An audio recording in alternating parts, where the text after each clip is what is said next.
Seated folks, have a seat, please. Mr. Calderon, this is your former wife, according to your complaint.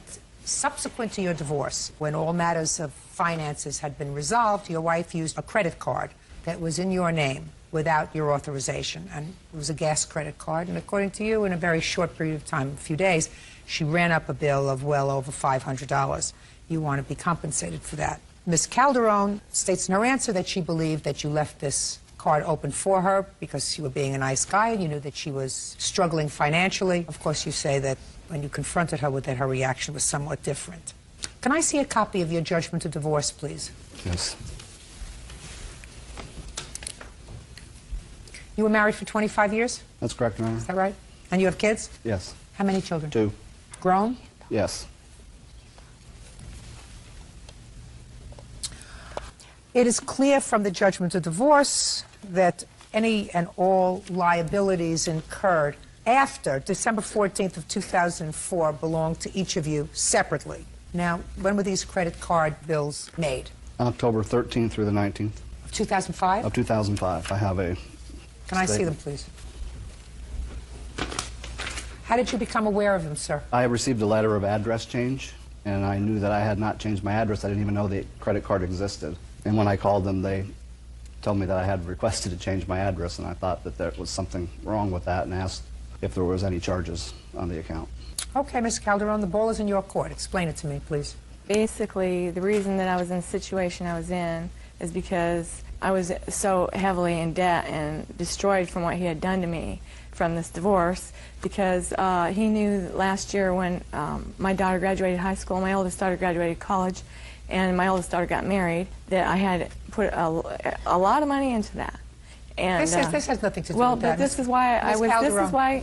This has nothing to do with that. This is not. I would have never used it though. This is not even a large amount of money. We're talking about a gas credit card where it's clear you allowed someone else to use this gas credit card. I got gas for my kids. We were all struggling. He destroyed us all. Just a second. In 4 days, you got gas for your children. You have 2 children and yourself. Right. You filled up the cars. 1, 2, 3, 4, 5, 6, 7. I don't know what's $98.20. That's not a car fill-up. Or $83. With a case of oil. A case of oil. 1, 2, 3, 4, 5, 6, 7, 8, 9, 10, 11, 12. 13 times. Let us assume 3 people's cars. 13 times in a 4-day period. So, Ms. Calderon, don't play with me. This is not because you needed money. Yes, it was. When you enter into an agreement, and I assume that this was your agreement, it looks as if it was boilerplate clauses, you agreed that after December of 2004, you would not make any debts for the other party. You chose not to do that. His friend told my daughter that he left the card open for me because he knew how hard of a time I was having. Oh, okay, well, that's a different story. Is that person here today? Yes. Step up, sir. Tell me your name. David Dover. Mr. Dover, did you ever tell Mr. Calderon's daughter that this credit card was left open? No, ma'am. I never knew the card existed. I never knew anything about it. Step up. You're the daughter. Yes. Your name? Angela Schubert. Angela, tell me about this alleged conversation. We were going to dinner for my birthday, and I was sitting in front, and we had just found out I was pregnant that day. It was August 18th. We picked up my dad from work, and we work at, well, it was before we picked him up for work.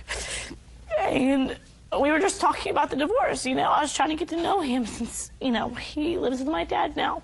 And he just happened to say, well, your dad did leave a gas card open for your mom.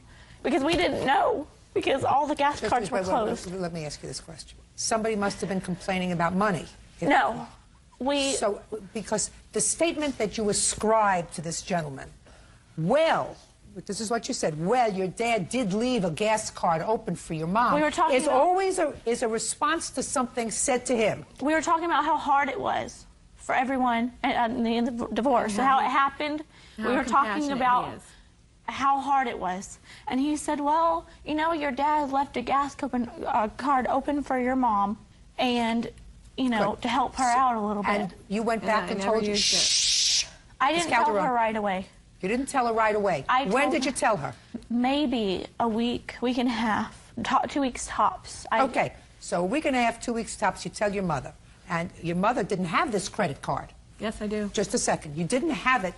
According to you, you found it. Listen to me. You found it. When did you find it? I wasn't trying to use any of the credit cards. When did you find it? When she told me he left it open for me and we were having such a hard time. Well, did you call him and say... I can't. We don't communicate. What do you mean? You don't have the telephone? He communicates through the kids. Before I would extend his credit based upon hearsay, I would have picked up a telephone or sent him a note. Is it true that I can use this credit card? I certainly would have at least, if I believed that it was true that he held open this credit card, Miss Calderon, I would have tried it for 1 month. He would have gotten the bill, and he would have said, well, I have a $40 bill for gas. I wonder what this is from. But you didn't do that. You charged $500 worth of gas in 4 days. And then, according to your former husband, when he confronted you, because you did call her. I actually contacted her via email. I don't call her. I had to change my number so many times. Fine. So you didn't? But I did contact her. And what was her response? She said that go ahead and prosecute her. It would be well worth it for the look on my face. Can I see it, please? I was shocked that he wanted to prosecute me. Judge Judy continues in a moment. Calderon says ex-wife Linda Calderon made unauthorized charges on his credit card. Well, this email acknowledges, Miss Calderon, that you used this card, but you said, I figured I'd be able to make payments just like you would. If he had a problem with what I got. But I got things to help us because I knew how he always tries to make himself appear to be generous, but his MO is not generosity. And Listen to me, he doesn't have to be generous with you anymore. He has never been generous with Miss Calderon, then you stayed with somebody for 25 years who wasn't generous. You're divorced now. And what you have to do is you have to put a period and move forward. The economics of divorce is never easy. When you try to run 2 households on the same salaries that you were using to support 1 household, that's never easy for anybody.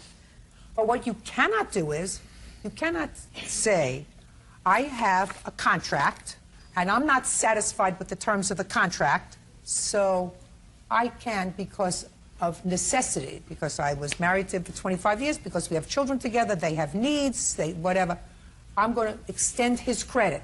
You can't do that. I still am in shock that he's done what he's done to us. Listen to me. And You're shocked. I never thought he was that cold-blooded, and I still can't believe it. The retaliation was not to use a credit card.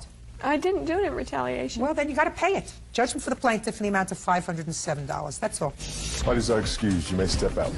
I was married to a snake. Forward. Susan Jane Schoonmaker is suing her daughter, 20-year-old Heather Huddleston, for stealing and pawning her wedding rings. Heather claims she had her mother's permission.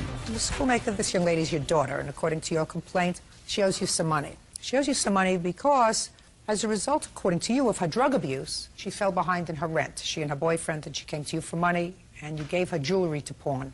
She pawned the jewelry. She was supposed to get it out. She didn't. You lost the jewelry. You want the money. Is that right? Well, she also stole my wedding rings out of my jewelry box and pawned them without my knowledge. For how long has your daughter had a drug problem? I didn't know that she had one. She told me it was her boyfriend. When she came to you and asked for money, she told you that the boyfriend had a drug problem? She said that he was spending money on things he shouldn't be. He was doing drugs and stuff like that. So then why in the world would you give her jewelry to pawn? I gave it to her so she would have a place to live. I didn't want her. Why couldn't she come home? I have other children that I don't want exposed to the lifestyle that she was doing. Well, just a second. I thought you said there was nothing wrong with her lifestyle. It was the boyfriend. And I don't know what her lifestyle was. I know that she was spending money and doing things that she should not be doing. Then you That's the reason that you she shouldn't left. have given her your jewelry. You're right. So then what are you doing in court? I'm doing it in court because she stole rings from my jewelry box that I had no knowledge of. I want you to forget about the pawn jewelry. Right. And I think that you knew what her lifestyle was, and that if you gave her jewelry to pawn, there was no legitimate expectation of you getting this money back, because drug abusers don't return money. Drug abusers. Right, Miss Huddleston? Yes, ma'am. Mother says that after she gave you this jewelry to pawn, which you did, you stole some property from her. Did you? That's not true. Well, tell me about these wedding rings that she said that you took. The wedding rings she never wore, and I came upon a time when I needed money for rent, and she told me to go ahead and take the jewelry out of her jewelry box, the wedding rings, to pawn them so I could pay rent, because she never wore them. She hasn't worn them in 5 years. That's not true. What other jewelry did she give you? Previously, she had given me a bag of gold necklaces and a ring that my grandmother had given her. She offered it. I never asked her for money. I told her that I was having problems, and she offered it to me. That's not true. What kind of drugs were you or are you involved with? I was smoking marijuana, and she knew. And the boyfriend? Anything and everything. But not you? The only thing I ever did was marijuana. Susan Jane Schoonmaker says her daughter, Heather Huddleston, stole her wedding rings and pawned them. Still with the boyfriend? Nope. Who do you live with now? I live with friends in Arizona. Do you work? Not yet. I'm a student You're a student where? at massage therapy school. Who pays for it? I got a grant. Who pays for your living expenses? I do. From what? I have money. From what? Doing various jobs. I clean houses and babysit. Oh, what a bunch of baloney. What a bunch of baloney. It's true.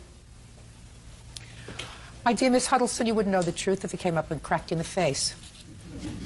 The wedding rings, when did you find out that they were missing? When I always go into my jewelry box because I keep my earrings and everything in there. I wasn't wearing the rings because one of the diamonds was Don't tell me loose. when you weren't wearing them. You weren't wearing them. I wasn't wearing them, and they were gone. I called her at school. She was going to massage therapy school at the time when this happened, and I said, my wedding rings are gone. Do you know where they are? Have you done? She goes, no, I don't know, but when I come home, I will help you find them. And she came home, and I sat her down, and I said, I'm calling the police. And once the police are involved, if you're involved, you're going to jail because I can't stop it. And she said she took them, and she pawned them, and she thought she could get them back in my jewelry box before I noticed. That's what drug addicts do. I know. Not casual marijuana smokers. How much were the wedding rings pawned for? $150. Did you go to the pawn shop to try to get them back? I didn't know what pawn shop it was, and her boyfriend called me and told me after she left him, for no reason, he didn't even know that she had left him, that he went down to the pawn shop because that's where he gave her the money to go down and pick them up and bring them to me. She told me she was on her way to my house to do laundry and bring me my rings and never showed up. And this is the first time I've seen her since then. The pawn shop had sold all the rings a while ago. You know who she's living with now? A guy that she met on the internet. One guy? Or One friend? guy with his old girlfriend and his baby. How old is she? She'll be 21 in December. I've tried to help her. I don't know how else to help her. And I feel like she needs to start paying for the things that she's doing. And I just thought here at least she would start seeing what her actions are going to start becoming. They're going to get worse. I don't want to have to pick her up in jail. And I won't. Sometimes you have to hit rock bottom before you're ready to turn your life around. That's what I'm hoping. When did she leave home? She left home when she was 19. You go to live with this boyfriend? She knew him a week and left. Who else lives at home? 18-year-old daughter, my 12-year-old daughter, and my 10-year-old son. You know what these rings were appraised for that she took? I went in and I got an estimate on what it would cost to replace all of the rings. Not all of the rings. No, I know, but it has just them separated. My wedding ring and my engagement ring set is on here. $28.99 for the engagement ring and $880 for the wedding ring. Are you still married to the man who Yes. gave you the rings? Yes, I am.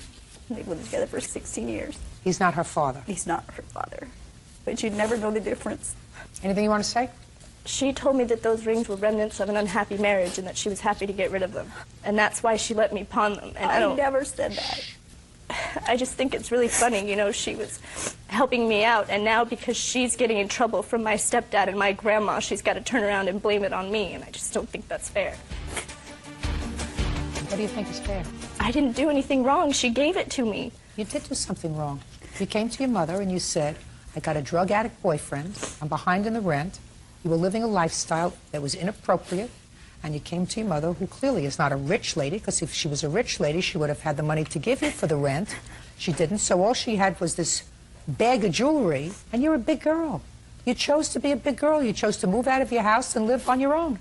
I never asked her to help me. She offered to help. How would she know that you needed anything unless you came to her and said, I don't She's have the one rent? that asked. Listen to me. How would she know that you needed money unless you came to her and told her that you didn't have rent money? Because I came over one day and I was upset.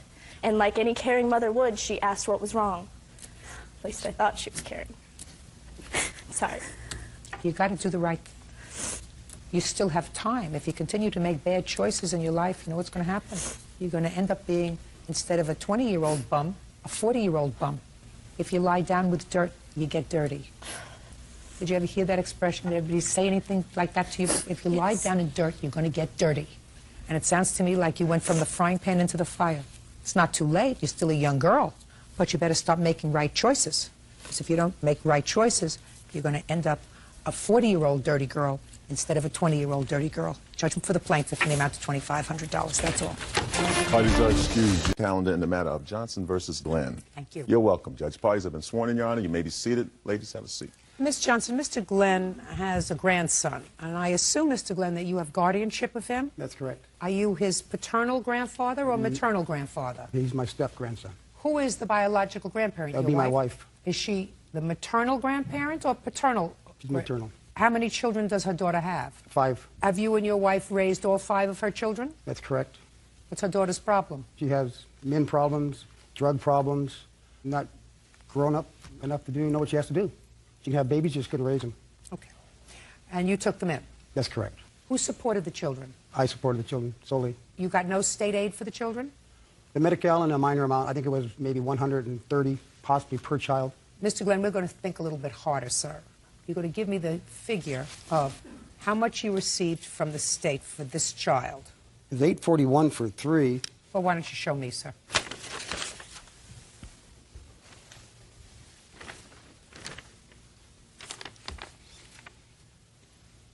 It's $800 a month as of July 1st, 2005. That would be $266 per month for each child. This is what your lawsuit is about, Miss Johnson. This particular child, whose name is? Stephen, came to live with you. Correct. And you are suing his grandfather for support because he lived with you for how long? From the middle of June until, I believe, the 1st of October. Tell me the circumstances surrounding his coming to see you. He had come to stay with me for a weekend. During that time, one of his older sisters was down visiting. His 2 older sisters live in Florida with their mother, and she was down visiting. She did not spend much time with Stephen while she was down visiting. However, she did come to let me know that Stephen was no longer allowed to go home. So I then talked to Bill, and he informed me that his wife stated Stephen was no longer welcome in their home. You having problems with him, sir? He's a problem child. He has many problems, yes. This was in June? Well, the discussion was never with Guinevere. It was with her mother, who originally really loved Stephen and wanted to take him under her wings and take him to the ranch and, just take care of him because he's a good kid when he wants to be, and he's a very hard worker, and that's what they wanted at the time, to have Stephen on the ranch with her.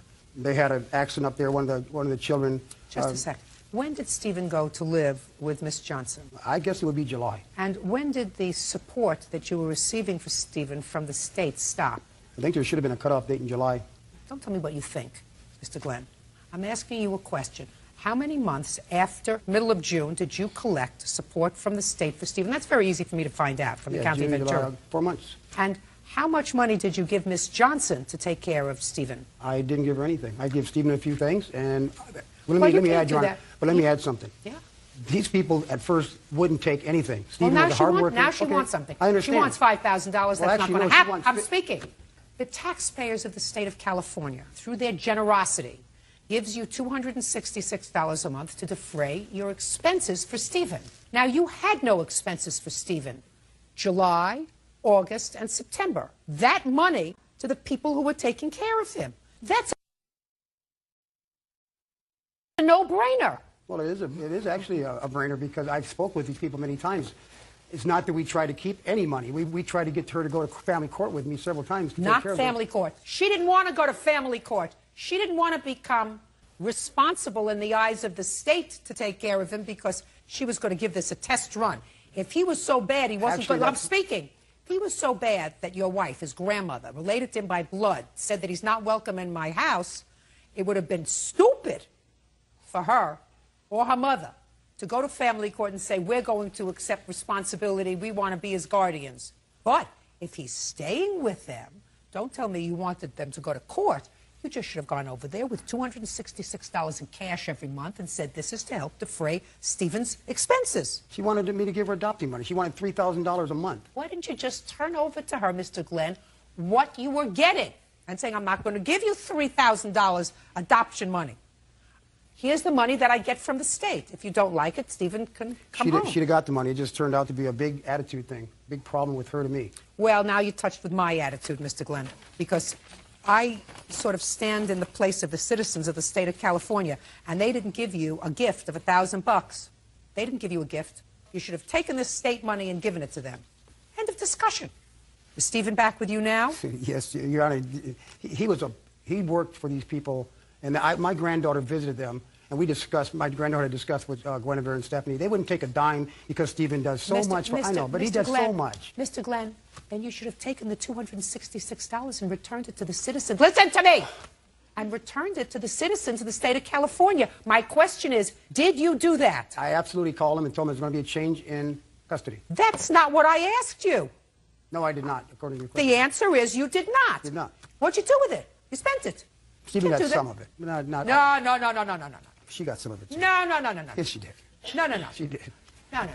Your counterclaim, sir, is that she came to your place of business and she embarrassed you. Well, she did more than embarrass me at my business. I was with a couple of customers. She threw his bag on the ground. She came in the driveway real fast, and she said, "You need to take your grandson to the hospital." And I thought maybe he cut himself or, as usual, had something wrong with him. And she said, "No, the damn mental hospital.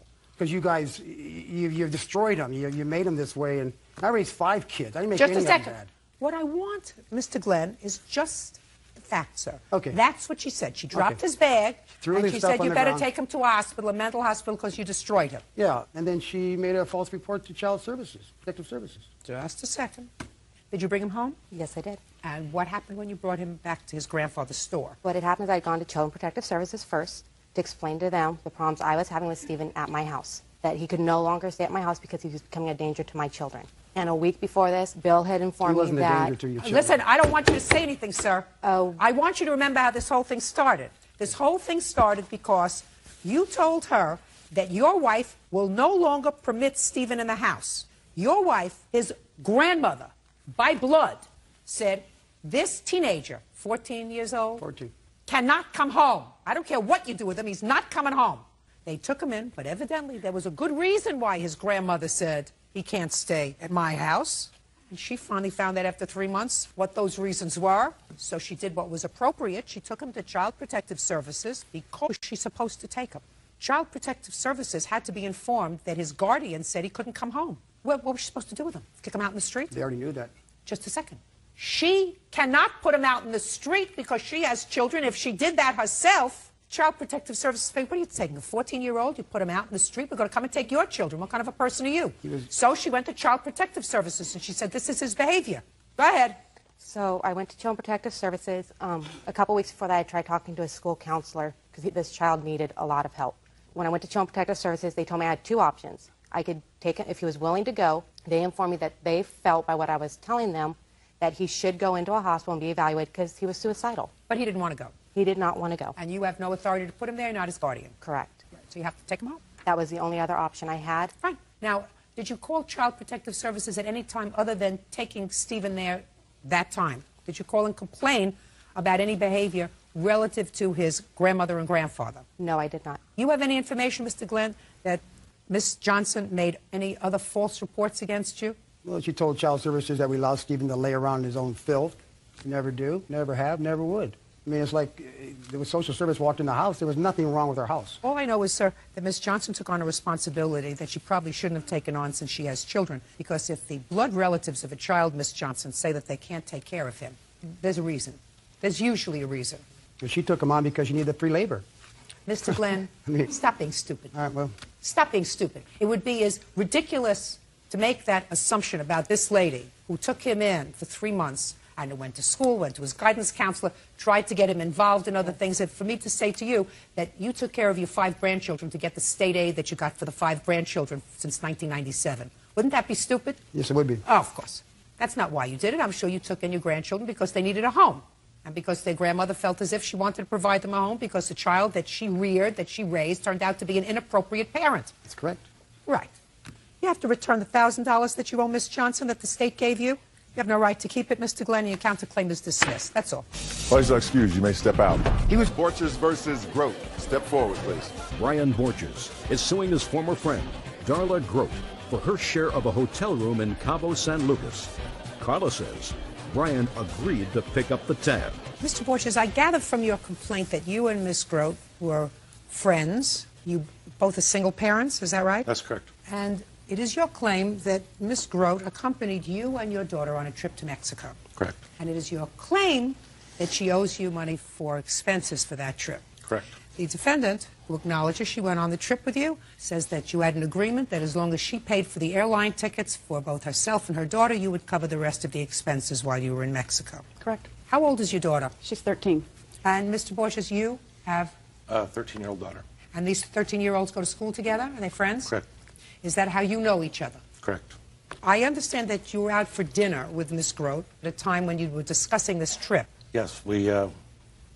So my first question is, was this the first time you and the defendant had been out to dinner together? Yes. How did that come about? On the phone and wanted to know if I'd like to go to dinner with her. And you had not dated before? No. So now, Mr. Borges, tell me about the conversation that you had at dinner about this vacation that you were planning, and I understand Ms. Grote was planning for her daughter as well. There was approximately 9 of us going to Mexico. Who was going? Me, my witness, Will, Perry and his kids, my daughter. So it was single dads? Yes. Okay, so tell me about the conversation you had with Ms. Grote. Well, the conversation got brought up that we were going to Mexico and she and her daughter were going to Seattle and they would like to go, and I explained to her where we were going to stay, what the costs were. She said she couldn't afford it if she went by herself, so she was going to have a friend of hers come along with her so she could afford the hotel room. Is that this person? No. Okay, go ahead. Well, it came down to the point where we had to pay for our hotel rooms. Darla stated she didn't have the money she was wanting to pay her hotel when we got there. Well, the hotel wouldn't work it that way. So I explained to her that I would pay the hotel room, but she was going to pay me back when she got to Mexico. And she agreed. Judge Judy continues in a moment. He called me and he said, Former friend Darla Grote owes for a hotel room in Cabo San Lucas. How much was the room? Their share was $700, $350 for her and $350 for a friend. What happened when you got to Mexico? She didn't have a credit card to put down on the room. I put my credit card down on the room. Told her don't charge anything on the room. I mean, promptly started charging things on the room. Like what? Just long distance phone calls, Cosmic Bar, towel deposits, things Can of I that see nature. that, please? What do you do for a living, Miss Grote? I'm a regional trainer. And you don't have a credit card? I have a credit card, but not that high of a limit on it. What's the limit on your credit card? It's only at 1,000, and it was full. What happened next, Mr. Borges? So I went up to the hotel desk, told them that they needed to shut my credit card off, and at this point I knew she didn't have any money, so I told them that I wasn't going to be responsible for paying the bill. What made you think she didn't have any money? Well, it all started at the airport when the taxi came. They didn't have any money. You know, it was just borrowing money. She borrowed money from Will the entire trip. Who paid for the cab? I'm sorry. She got mad the first night because she had to pay for her own dinner. Next day I just said, you know what, I'm not going to deal with it because she's upset because where we went to dinner, she said it was too expensive. It got into a big argument at the pool that afternoon. I was talking to somebody at the pool. She got upset. Her friend got upset. She thought I asked somebody else out for dinner that evening, which I hadn't. Was there any discussion with Ms. Grote that the two of you were going on that trip as a couple? Oh, we discussed that was not the case because... That was? Not the case. When did you discuss that? The first evening at the Well, tell me restaurant. about that discussion. I told her if she was going to go on the vacation, it was a single dad's deal, that she had to understand that this wasn't going to be a romantic trip. Okay, now I'll hear you. We did go to dinner the first night and discussed the trip. I had actually told him I was going to Seattle with my daughter over the 4th of July. We did not talk about money or anything that night. About a week or two after that dinner, we had kept talking about going to Cabo. You mean you were talking on the telephone? Talking on the telephone. But you only went out for dinner once. One time. So we had talked about it, and I says, well, what are we talking as? And he came back with a price, I think it was $1,800 or $1,900. And I told him, I made it very clear to him that I could not afford to go on that trip. So why did you go? Well, my question. I could go if I paid the airline because he offered to take care of the hotel. Why would you do that, Ms. Grote? I'm sorry, do what? Go on the vacation? Absolutely. I don't know. It was a mistake. It was a big mistake. Why in the world would you expect somebody who you were not involved with? We were involved. No, you were not involved with. You went out for dinner. According to what I'm hearing, you went out for dinner one time on your invitation. And maybe you were hoping for more of a romantic relationship. But as far as I'm hearing, this was not a committed relationship. So why in the world would you expect someone else to pay your freight? Why would you permit somebody else to pay your freight? By that point, my daughter had found out about the trip. The daughters were talking about it, and I told him, I made it very clear that I could not afford the hotel. Then you should not have gone. Well, maybe not. Then you should not have gone, and you certainly shouldn't have gone and invited somebody else to go with you. You see, that's how I know. No. That's how I know that what you're telling me is not true. Because if you were going with some sort of an expectation that this was going to be a romantic getaway for the two of you, you wouldn't have invited a girlfriend. Can I finish telling you what the reason the girlfriend went is because he had called me and asked me if I had any single girlfriends I could bring. That is not for true. his friend. That is not true. He called me and he says, okay, I've taken care of the room. Can the girls, all the girls, stay in with you? And I said, well, that would be like 6 of us in one room. He goes, that way, my room is open for us. That is completely true. wrong. That is Your true. Honor, Just a second. Wait a second. Shh, just a second. So what did you say? I said no. Well, not only did you say no, but you should have said goodbye if that wasn't your intention, Miss Grote. What I'm saying is, if you have any misgivings about going away on a trip with somebody whose intentions you're not sure of, you don't go. And you certainly don't go and expect for somebody else to pay for you and pay the freight. You stay home, go to Seattle. Judgment for the plaintiff in the amount of $500. That's all. Parties are excused. You may. Rivera, the defendant is your cousin, is that right? Cousins, Your Honor. Correct. Your fathers were brothers? Yes. Did you grow up together? Yes, we did, Your Honor. You're friends forever? We actually lived together for about 6 years, all 3 of us. This is the relationship as I understand it. Tell me your first name. My name is Joppa. And you, sir? Miles Rivera. Joppa, Yes. you and I assume this young lady, since she's the only person here, used to be a couple. Yeah, you can call it that. You used to be a couple Yes, Your Honor. because you have a child together. Yes, Your Honor. A little girl. Yes. And you were together for a period of time. How many years? Oh, for about 6, 7 years. How old is your daughter? My daughter's 5. And now this young lady is a couple with Miles. Yes, Right? Your Honor. That causes some problems. And what Miles says is that one day when you were coming to either pick up or return your daughter for a visit, you got into some sort of an altercation and vandalized his car. And you say that didn't happen. No, Your You Honor. didn't touch his car. That's a total lie. No, I didn't do it would be sufficient. Okay. No, I didn't do it, Your Honor. What's this lady's name? Kathy, When did you and Kathy break up? probably 2001. And when did Miles start to see her? I'm guessing probably a year later. Is that right? I believe so. And the two of you were going to have another child. Is that right? They already got a child, Your Honor. How old is your child? Not even 2 months. And she has a whole bunch of other children. Yes, Your Honor. Is that right? Yes, she has 4 other children. Now, on what date did this vandalism take place, Miles? Sorry. What date did this Oh, this was April 20th this year. Tell me about it. I was outside messing with my car when Joppa pulled up to get his daughter. No, I hadn't seen him for about a year before that. So I was just like, hey, what's up? And then he could. Why hadn't you seen him for a year? You were close. We stopped speaking because of that. You mean because of Kathy? Yeah.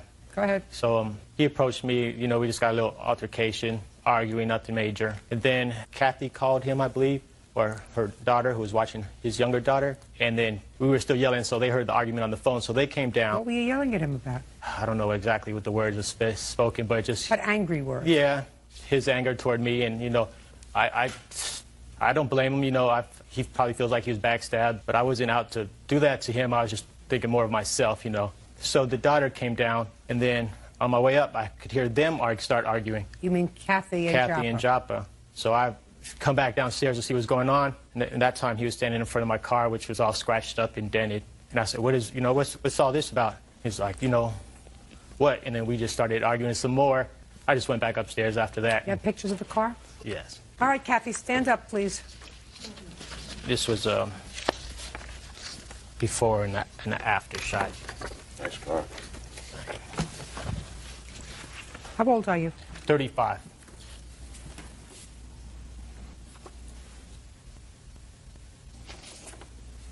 Oh, well, it looks like somebody keyed the car. Correct. Okay, Kathy, tell me what you saw. Joppa just started hitting the car. You started kicking the car? Kicking, hitting, scratching. Well, I don't see any kicking the car. I don't see any dents. I do see scratches. Tell me how he made the scratches on the car. With a key. Did you see him do that? Mm-hmm. What did you say to him?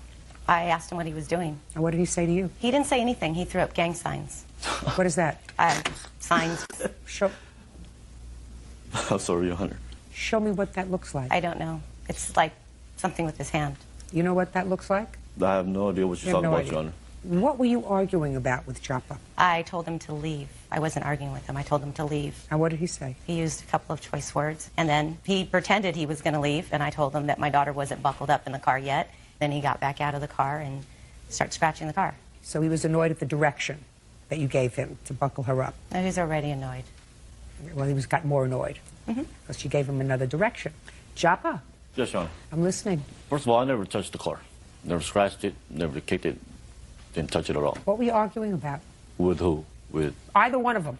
Well, me and Miles, each time we see each other, we argue. What were you arguing about? That he has a daughter with my baby's mama. So now my daughter has a brother, and...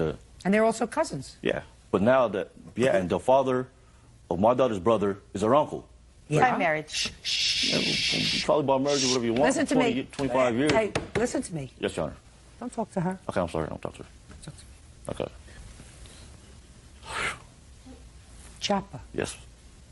It is what it is. Yes, Your Honor. I understand it. Listen, it's not going to change. It's not. So your cousin says, I understand why he's angry. Okay. In affairs of the heart, sometimes you can't control yourself. Okay. I know. You understand that, sir? How many children do you have? I got one, Your Honor. How many children do you have? I have 2. And you? 5. 5. I got 5, Your Honor, 4 different men. See how life changes? Yeah, I know. Joppa. Wow. Joppa, how many children did she have when you had a child with her? 3. With 3 different men? No, with 2 different men. With 2 different men? Yeah. So you knew there might be a problem, right? No, I didn't. At the time, no, I didn't. Well, but you should have. But I didn't. But you should have. Because I loved her kids and her kids loved me. So Just a second. It was fine. Love, love. Yes. I just said to you, affairs of the heart. Uh-huh. You can't control them. You can't. Neither could he. Joppa, What? do you understand? Yes, I Neither understand, could Your he. Do you have a job? Yes. What do you do? I'm at He doesn't. Now sit down. convention services. Now sit down. What kind of work do you do? Hyatt Regency. What do you do? Convention services. He works. He's a nice-looking man. There are lots of women out there who would like to have a nice, respectable guy who works most of the time. He could have picked somebody a lot less complicated than Kathy. Joppa, I'm Yes. trying to make you feel better. I understand. He could have I made. feel good, He John. I could have feel picked somebody a lot less complicated than somebody with 5 kids, a lot of different fathers floating around Father's Day. Could have made his life very, very simple. But he didn't, because he fell for her. You can't control that. I know that you're hurt because he's your cousin. No, I'm not hurt no more. Yes, Your yes, you Honor. were. A You word. just- Yes, word. Yes, you were hurt They're made because for each you other, said. Your Honor. They ain't got no morals. Judge Judy continues in a moment. That wasn't family members. Get over. His cousin, Joppa Rivera, keyed his classic car during an argument. Joppa says Miles is romantically involved with the mother of his child. He was your friend before. Yeah, he was more than a friend. He was my cousin. He was a family. Listen, he was your friend before. Yes, before. And what I'm saying to you is you're not putting on your listening ears. Okay. Because he fell in love with her doesn't make him amoral. He wasn't amoral when he was your friend before and your cousin. So the only thing that, according to you, made him amoral is the fact that he got together with the mother of your baby. Yes. Well, you know, she had 3 other guys before you. You think that they should say that you're amoral because you but- got together with her? but- Listen. It is That what wasn't it is. family members. Get over. Okay, it's Family over, Your doesn't Honor. make It's any over. difference. I know, I understand it. It's over. It's over. You Okay. shouldn't have keyed his car. How much I is it never gonna keyed his cost car, you? Your Honor. Fix it. I never keyed his car, Your Honor. The only witness that's supposedly see me keyed his car is her. And Okay? her I think- daughter and this- daughter's boyfriend. I think this should just apply, Your Honor, to get back the money that she's giving me, because she's paying me child support. Just like all the other kids, she pays child support too. And it's just applied to get money No, back. no, just a second. On the car. What the car? car is a silent witness. Unless you are... The car had cameras? I didn't do it. I didn't do it.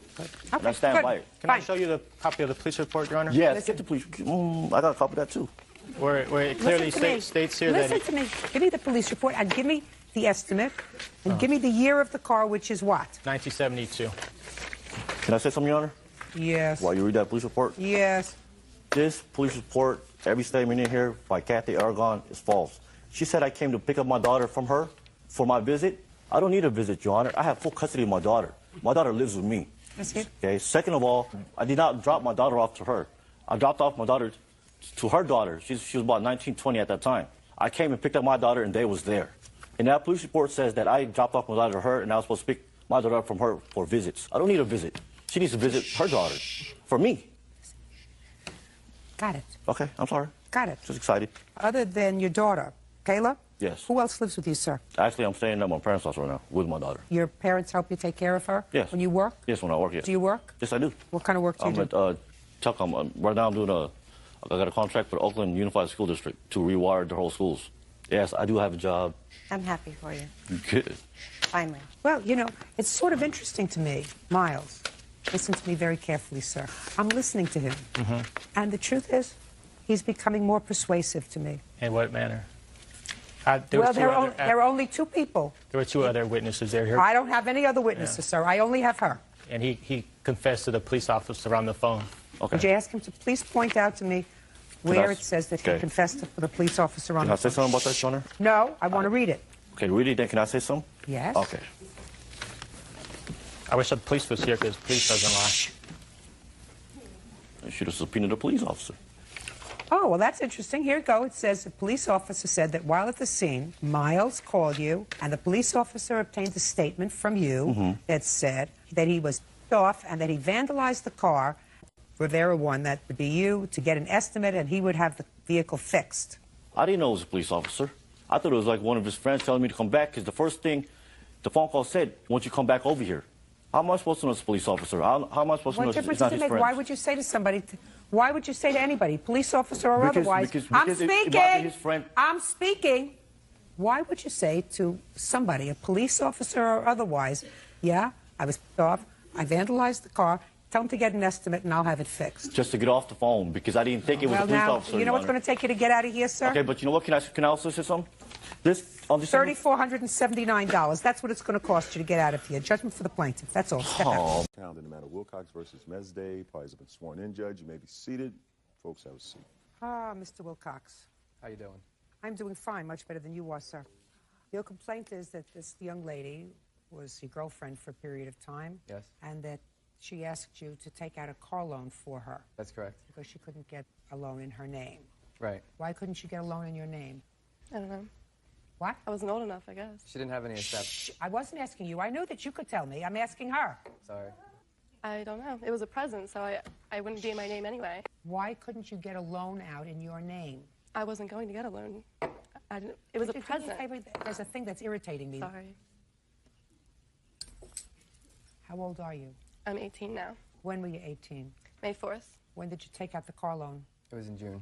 After she turned 18? Yes. Tell me about it. Well, she asked me to take a loan out because she couldn't take a loan out because she doesn't have any established credit. So Was she working?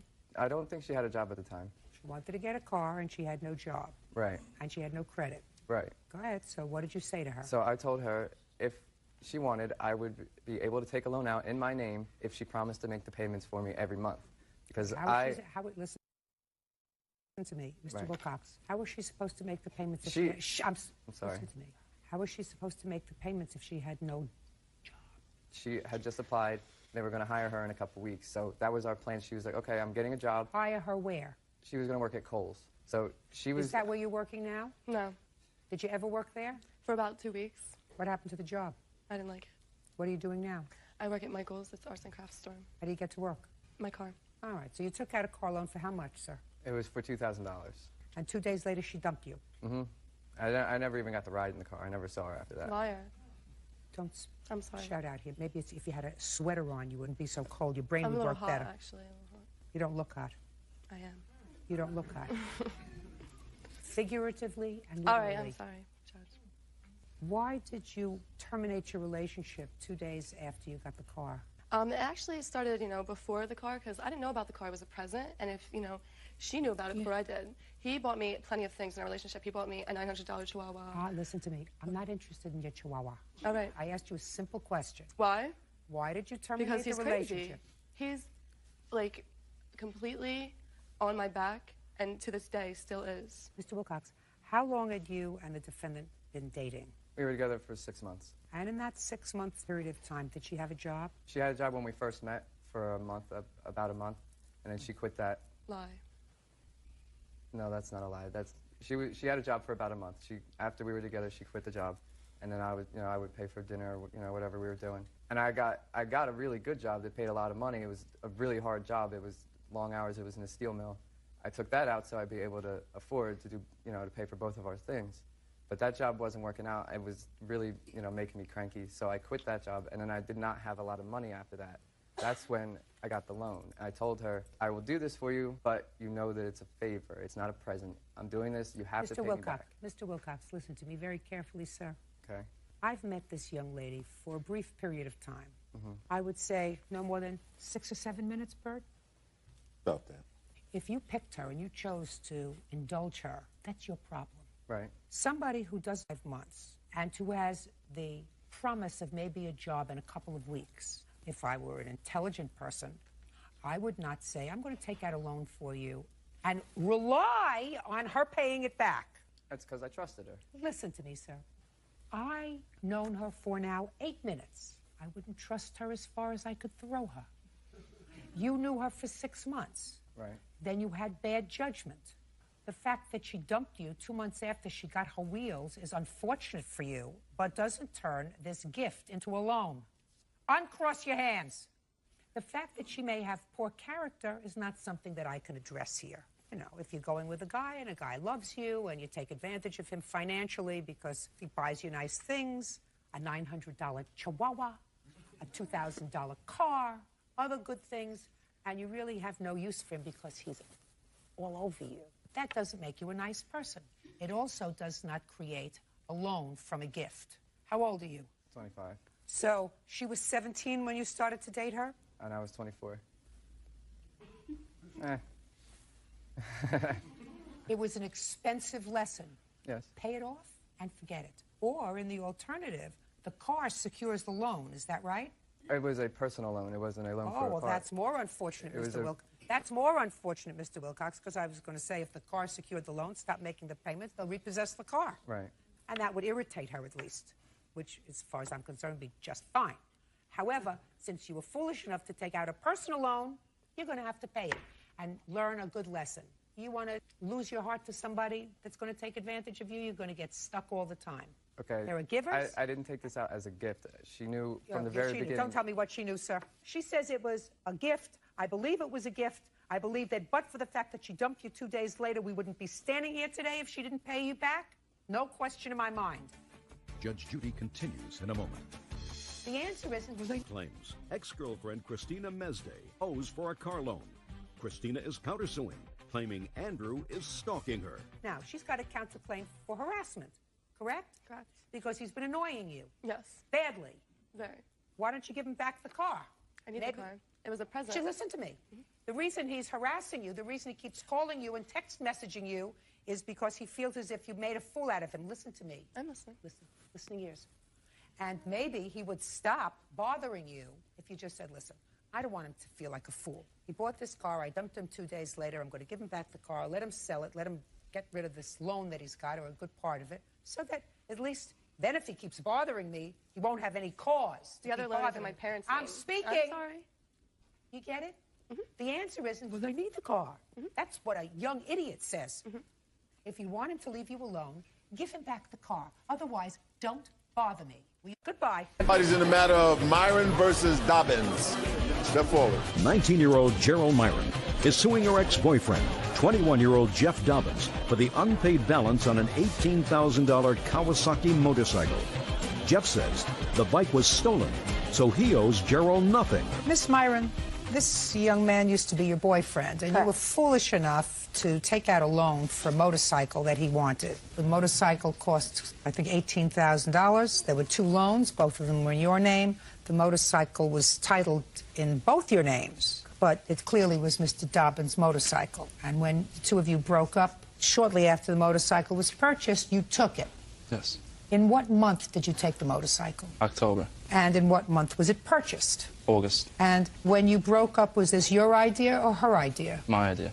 Is there any reason for that? Yeah, we weren't getting along. We were fighting a lot. And where did you go after you broke up? Back to my house. Really? Yes. Didn't go back to an old girlfriend? No, I went back to an old girlfriend, but I didn't stay with her. But you went back to an old girlfriend? Yes. You left her and yes. went back to an old girlfriend. And when you took the bike with you, it therefore became your responsibility. Correct. That was in October. Yes. You made October's payment? Yes. What was the payment? $250 and $50. There's two payments. There's one $50 and there's one that was $250. What about the November payment? I made the November payment. Did you make December's payment? Yes. You have proof of all those payments, No, I I assume. don't. You don't? It was cash. You made cash payments to whom? To Gerald. Now, you claim that sometime in December the bike was stolen. Yes, ma'am. And you stopped making payments. Yes. And your defense to her coming back to you and saying, I need my money because I have the loans, is that she should have had better insurance because the insurance did not cover the entire cost of the loans. Yes. Why didn't you have insurance? I had insurance. It was liability. The guy at the bike place was telling us that we had collision, theft, full coverage. And you believed him. Yes. And it turned out not to be true. No, we both believed him. I don't care what she believed. It was your bike. Right? Yes. Whose responsibility is it? Mine. Let me see a police...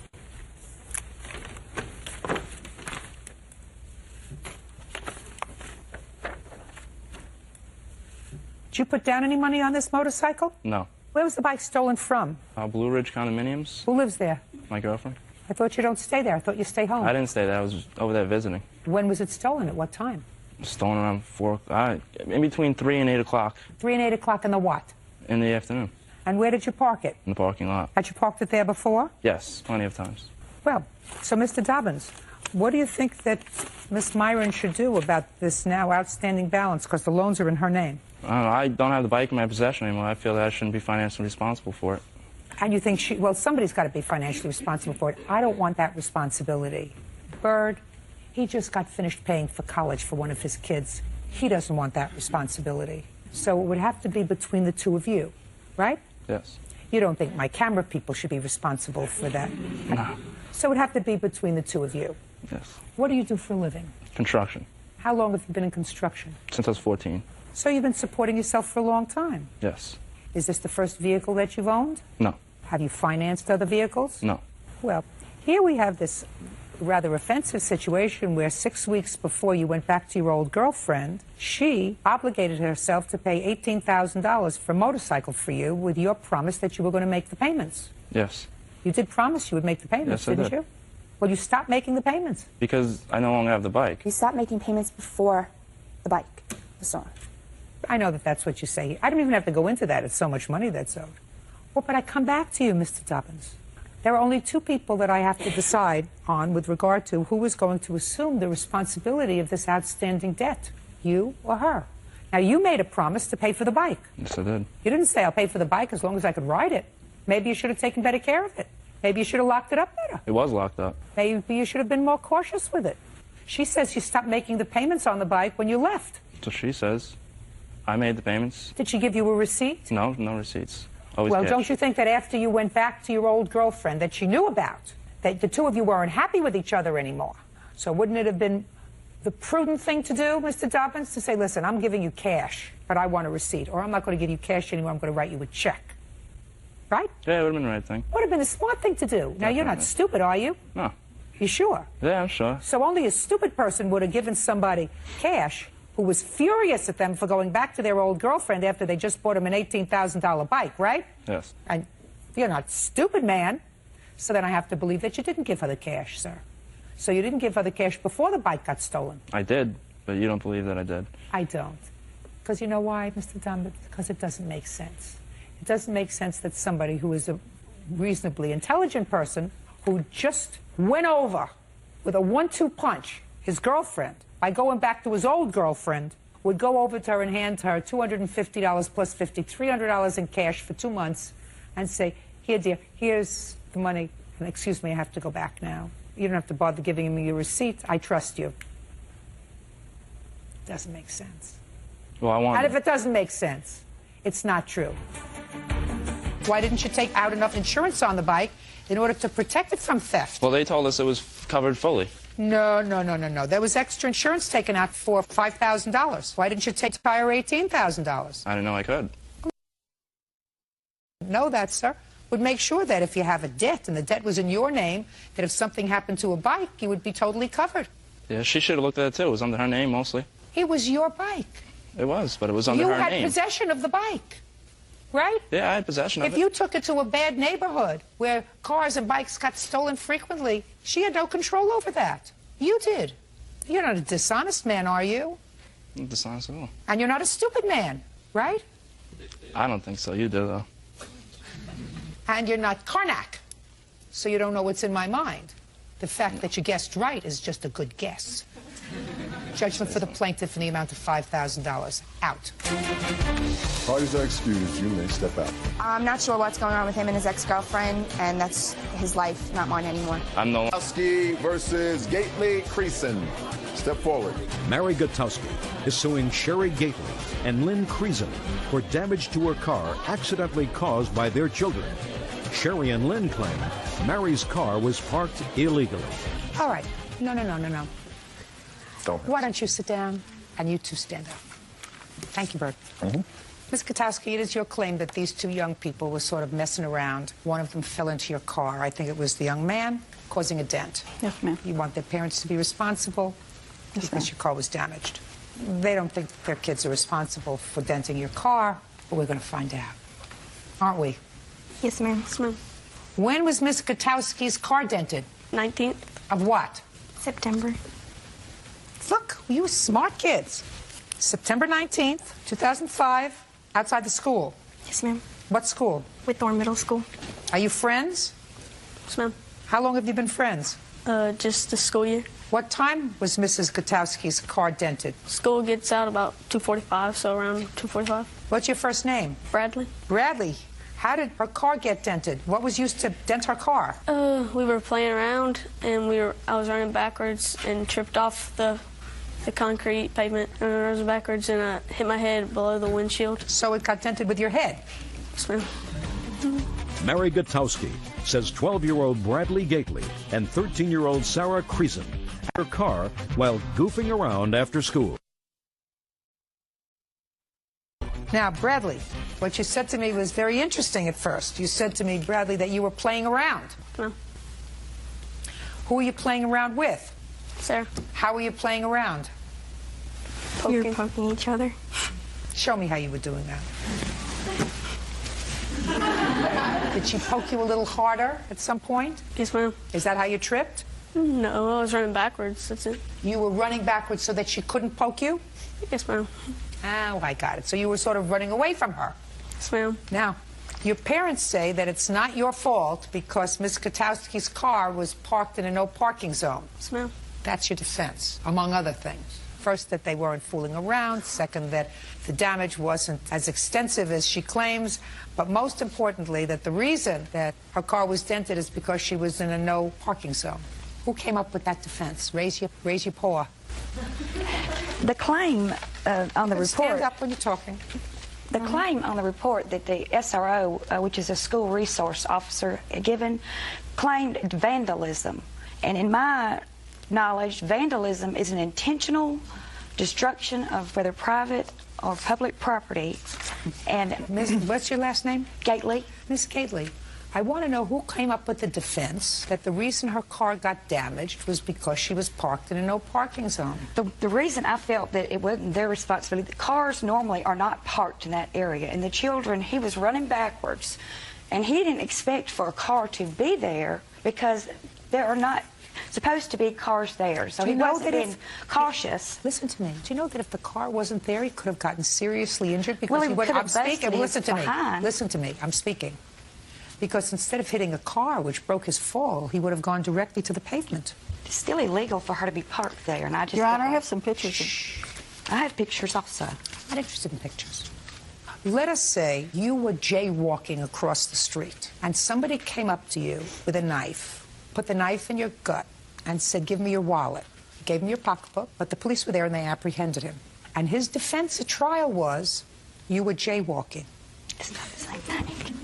Let's say that instead of jaywalking, her car was parked in an area that said no parking. Were you there to do what? You were there to pick up a child? Picking up my grandson. Okay, she was there to pick up a child.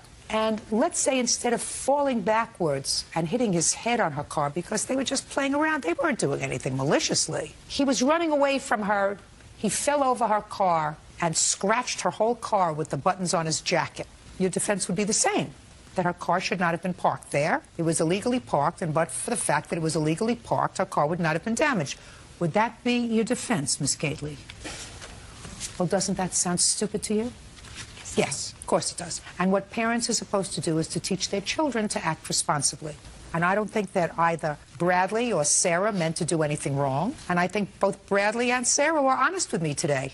Quite frankly, I'm amazed at their parents, at their mothers at least, for trying to make an excuse so that they weren't responsible. Your Honor. And listen to me. They accept responsibility. They said they were fooling around. Who in their answer said they weren't fooling around? Which one of you? But we're also, Your Honor, may I speak? We're also trying to find out how his head that she described in the SRO Call officer... CSI. Call CSI. She's going to show me a picture of the dent. Bradley says that he hit the car, and he told me exactly where he hit it. He says, if he knew where that was, because it all happened very quickly for him, but he hit his head on the car. I'll take a look at the pictures. And if you want a forensic examination of the car, get the crime scene investigation, let them go over there and examine it. Meanwhile, I'm telling you, two parents should accept responsibility that the kids were just horsing around. They didn't mean any harm, but her car got damaged. Somebody has to be responsible. You say she's responsible because her car was parked where it shouldn't have been parked, where she was waiting for her grandson. That's ridiculous. Now, you hit the back of her car? No. Okay. Is the dent you're talking about right below the window? Yes, ma'am. Yeah. Okay. Would you please, Bert, show this photograph to the two parents? What year vehicle do you have, Ms. Katowski? It's a 93 Pontiac, Montana. They can take the dent out of the back for about $400. I've gotten it fixed. Cost you $416? Is that what it cost? Mm-hmm. But she also didn't return our calls when we tried to work it out with her. That's not so. I called them. I asked you if you would please send me pictures and estimates, and I gave you my address at home and my telephone number at home. And you were going to send me those estimates so that we could discuss it and work it out. We didn't talk and I never about got one thing. No, we didn't. Listen to me. You're not talking to each. Listen to me. Don't talk to each other. That time's past. You're Bradley's mother? Yes, ma'am. He's more responsible than you are. Told me the truth. So did she.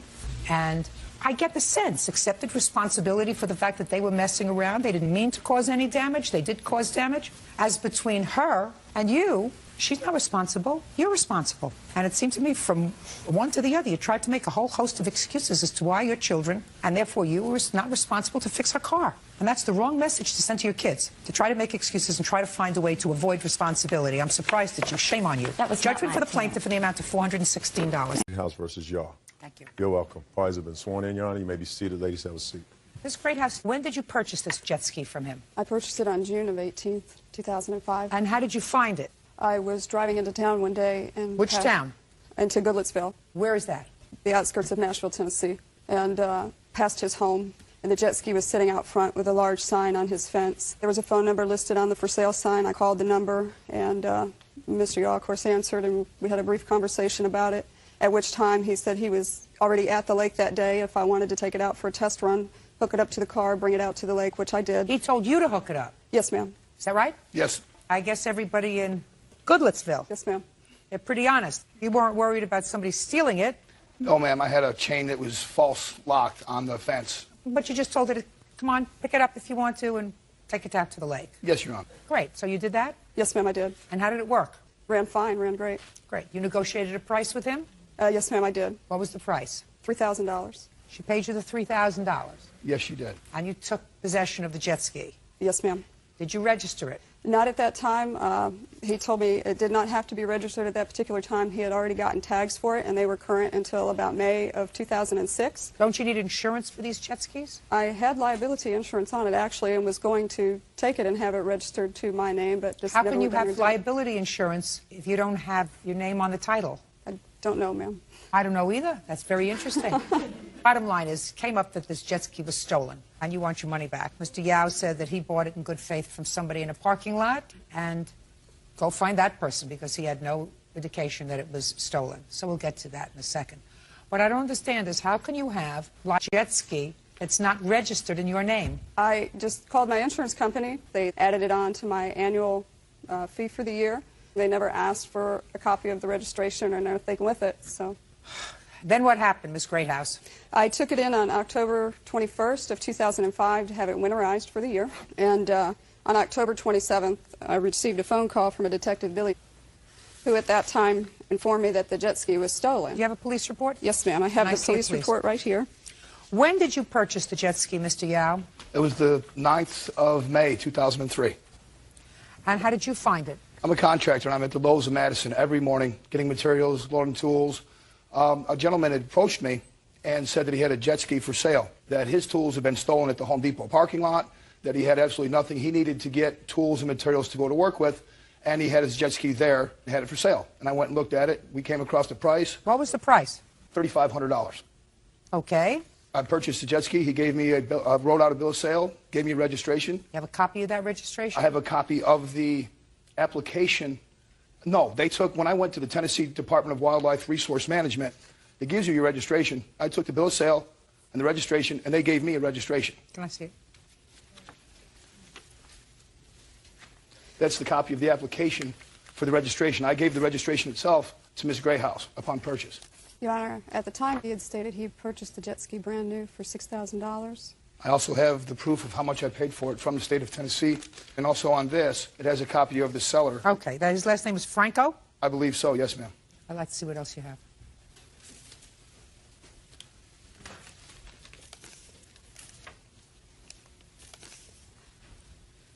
Is 402 a street in your town? I do not know. Because he doesn't fill in the city where he lives, just a street address. Doesn't that look peculiar to you, sir? That's what Tennessee gave me when I purchased the vehicle, and I had to pay taxes on that amount to get my registration. That's all they gave me. I understand that, sir. What I'm saying to you is they didn't fill out his address. Did you have an address for him? No, ma'am, I did not. You ever been in trouble with the law, Mr. Yao? Yes, ma'am. When? Last year. For what? It was a vandalism charge. Not Mr. DeFranco. No. Sorry. Hang on. Other than last year for vandalism, anything else? No, ma'am. Okay, I'm back with you, Miss Greathouse. At the time, after October 27th, I had begun speaking off and on with Detective who had advised me not to make any kind of contact with Michael because he wanted to try to make a case against somebody or something. He was in the business to arrest people.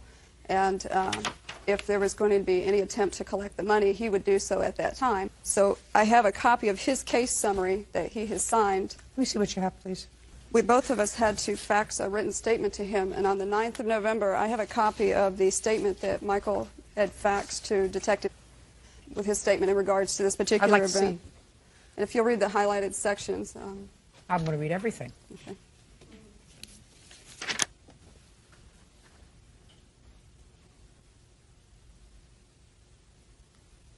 I read it. It just simply states that he has acknowledged the fact that I purchased the jet ski from him for $3,000, and he was going to make an attempt to make that right with me. Well, how do you expect him to do that? You used the jet ski from when to when? From June till October. And you used the jet ski in good...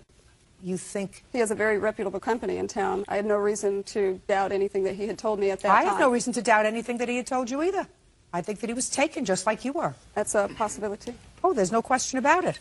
I mean, I read the police report, and the actual police report, which you don't have underlined, says... At the top that I'm speaking. Says that according to their investigation, this jet ski was stolen from a truck delivery as new from Polaris in Memphis in November of 2001. Judge Judy continues in a moment. How could he have it for 2 to 3 years? Sold a stolen jet ski by Michael Yaw. Michael claims he is also a victim. Now, Mr. Yao did not register this for himself until May of 2003. Is that right? Yes, ma'am. We're talking about a couple of years later. Somebody had it between the time that it was stolen and the time that he took possession of it, because there's nothing that he had possession of it before this. I understand that. You understand? Yes, and he paid for it. He told me he purchased the jet ski new for $6,000. So and what? that's a discrepancy. So what? I don't think that he told you that. I think that he said that it was worth $6,000. Miss Kathy was with me as well. He has to have knowledge that the jet ski was stolen, or he has to have what amounts to knowledge, which means that, let's say, he bought this jet ski from a man in the parking lot for $200, and the jet ski was worth $6,000. I would impute to him the knowledge that he's getting too good a deal, and that he should know that the jet ski was stolen. Now, had you looked at jet skis before? Not many, no. Had you looked at any jet skis before? Yes, ma'am. So you know what they were worth? Yes, ma'am. How much was this jet ski worth? Roughly around $3,500. Could it have been worth $4,000? Yeah, I guess it could. Let's say you purchased it from him the exact way that you did, and instead of in October taking it to be winterized, you decided, you know, I've had enough jet skiing. And you sell it to Bird. And he says, good deal, I'm going to give you $2,500 for it. It's worth $3,000. I'm going to give you $2,500. You say, fine, $100. You buy another jet ski. All of a sudden, you find out that the jet ski is stolen. He bought it. You bought it. You bought it. Do you think you have to give him back his money? I do believe I do, because that was my error in judgment. And Michael had agreed to pay me my money. I even spoke with him after they had considered it a closed case on the incident. He agreed to pay me $1,500 between Christmas and New Year's and another $1,500 by the end of January. I had not heard from him by the first week of January, so I called him again. And due to a problem that he had last year, he said he was not able to make payment at that time. He would pay me if he could, but he couldn't at that moment. Did you agree to pay her for the jet ski, Mr. Yao? I told her I felt sorry for her, and that if I could do anything for her, I would, but I was not in a position to at that time. I said I felt bad. I felt bad. I felt I got taken. I felt she got taken, and the next guy in line would have been taken as well. And I told her I felt really bad about it, and I know I'm in a better financial situation than most of the people where I live, and I told her that if I could help her that I would, and I was not able to. Are you able to now? No, ma'am, I am not. I think that you both got taken. I do. But I don't see any indication that he knew that this was stolen property. Whether or not he knew that it was stolen property, it's still a purchase that I made from him in the amount of $3,000, and I feel that it is, you know, his place to make up for that. When he bought the jet ski, he wasn't out anything. He paid $3,500 for it. He got the jet ski. He got another $3,000 for it. So he's not out anything, and I still don't have a jet ski. You are absolutely correct, except for this. The law says that in commerce, in order for things to go around in commerce, there has to be a certain finality. And unless you can establish that he had any knowledge that this was stolen property, I can't give you a judgment against him, which will permit him to go and try to find Mr. Franco to get a judgment against him, which will permit Mr. Franco to file a suit against somebody else. There has to be a certain finality. The only way that I could find that Mr. Yao owes you any responsibility, any fiscal responsibility, is if he had entered into an agreement with you to pay you any money. And you say you did not. That's correct. Yes, he It says in a statement that he would do what was necessary to make it right. That's not what he said at all. Also, and the No, reason that's they not what he found said. out No, that it listen was to me. stolen is the Miss bin Greathouse, was popped Miss Greathouse, off. that's not what it says in the statement. Then how did, the reason they found out that it was stolen was because they apparently noticed that there was, I guess, a little VIN plate or something that was supposed to have been on the back of the jet ski. How could he have it for 2 to 3 years and not know that that VIN plate had been popped off, Your Honor? I mean, he's a man who's familiar with boating and everything else. I mean, he should have known. Where did it go? I mean, He had a registration for the jet ski. It also had a false VIN number. It was registered under a Listen to false me. VIN number and a false year. He had a registration for it. Look at it. It says 91. Did you have this paperwork? Just the registration. What did the registration say? It said that it was a 91. He told me that there was an error that they had made when he went down and got it transferred and everything, that they would probably fix it when I went to have it re-registered. That's really very interesting. Miss Greathouse, do you see what I mean? If you notice that it was a 1991 date. I had no reason to doubt him. He has a very reputable company in my area. Everybody around town knows him. It says he's a very, very respectable man. He is very respectable. He got taken just like you did.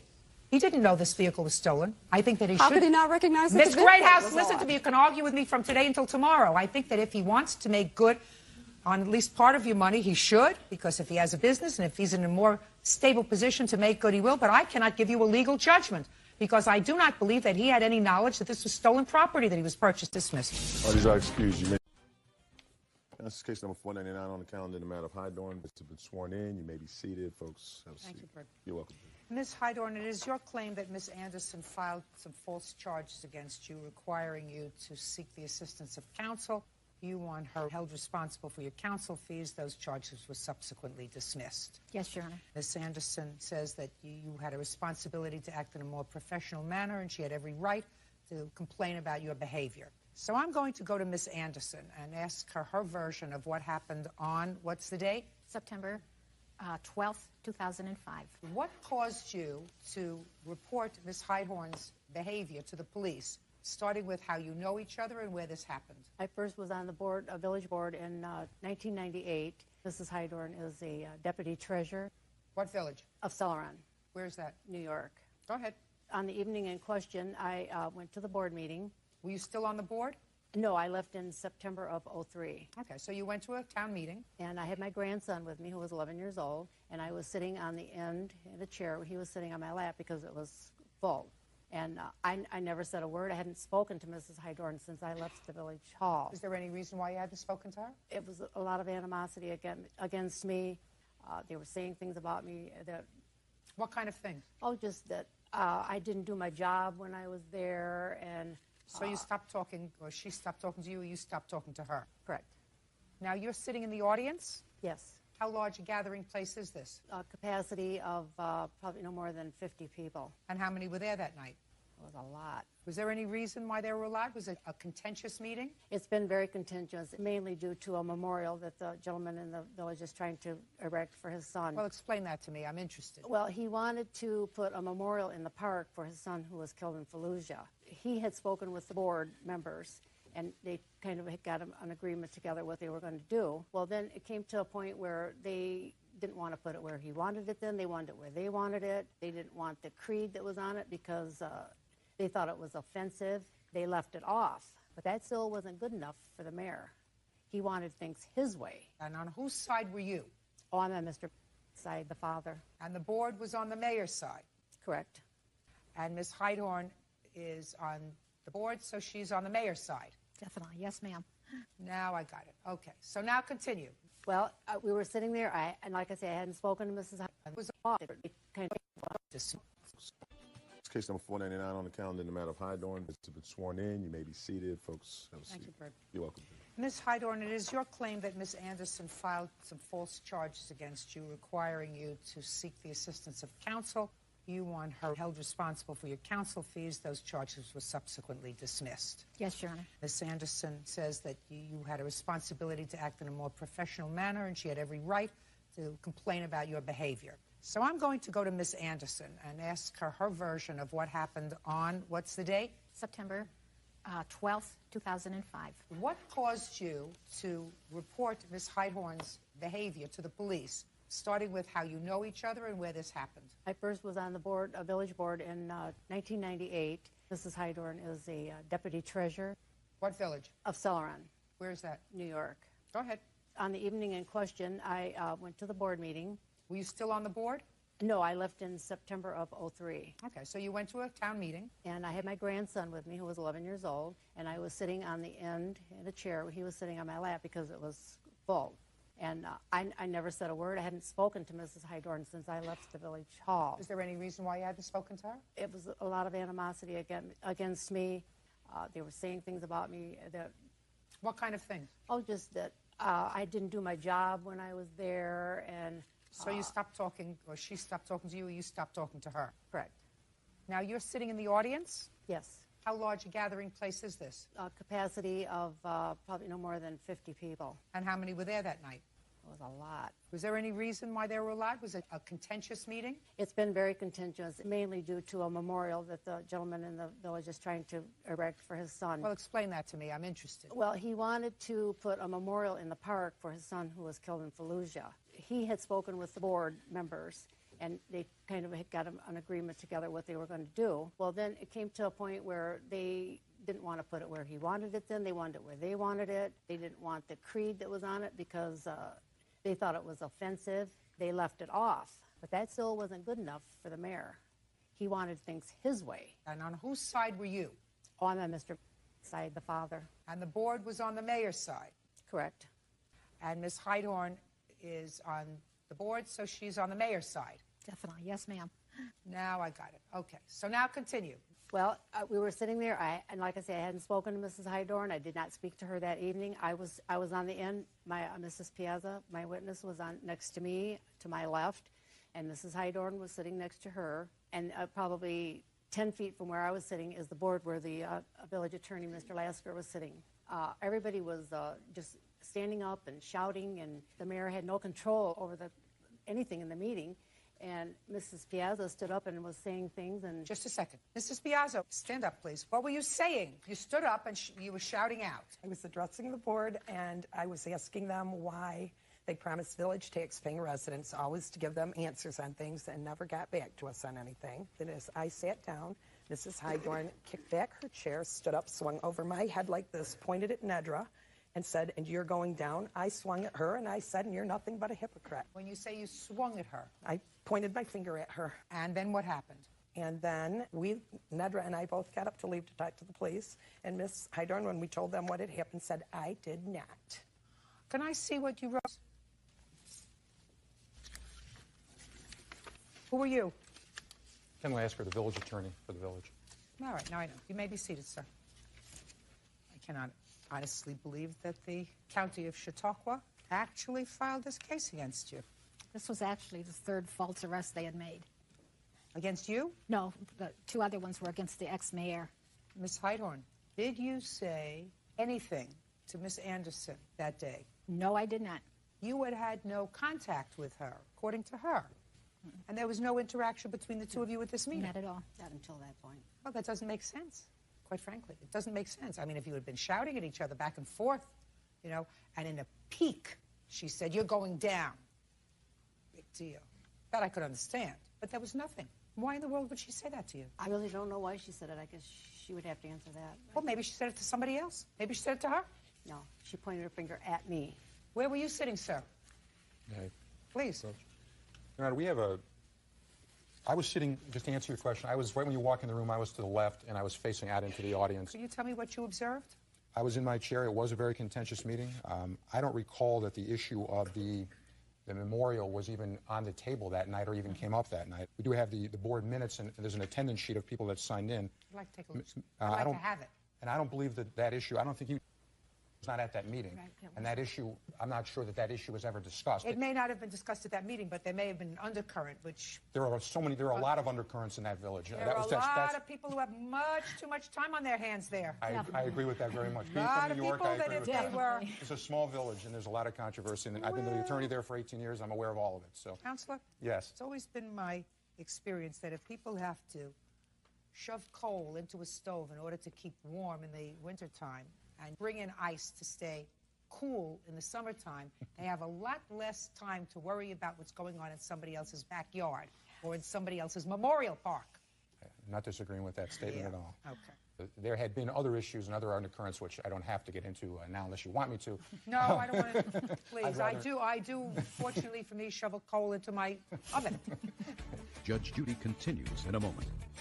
You and I both... Says former friend Nedra Anderson had her falsely arrested for harassment. Nedra claims Charlene purposely scared her grandson. Go ahead. Unfortunately, during the last 6 months or so before that September meeting, we've had a lot of contentious meetings to the point where many of us, including myself, felt somewhat threatened by certain people there. So we did have police protection at several meetings. At this particular one, we did not have the police, and things were heated and were escalating. So I turned to the clerk and I said, "I think you better call the police," or something along those lines. Several minutes later, I did hear Charlene said, "I did not." And that was the first issue between the two of them. But no, I didn't see her raise her hand, and I certainly never saw her threaten anybody. Thank you. Once these ridiculous charges were filed and some court actually accepted them, which I find outrageous and a waste of judicial resource, what happened? I had to go out and hire an attorney because the police officer came and arrested me and said that I was arrested for harassment. And at first I asked, is this Mrs. Piazza? Because she was next to me. No, it was Mrs. Anderson on the other side. And I said, I did nothing. So I had to hire an attorney. He actually went to court, got it dismissed. The judge dismissed the case. See it, please? Yep.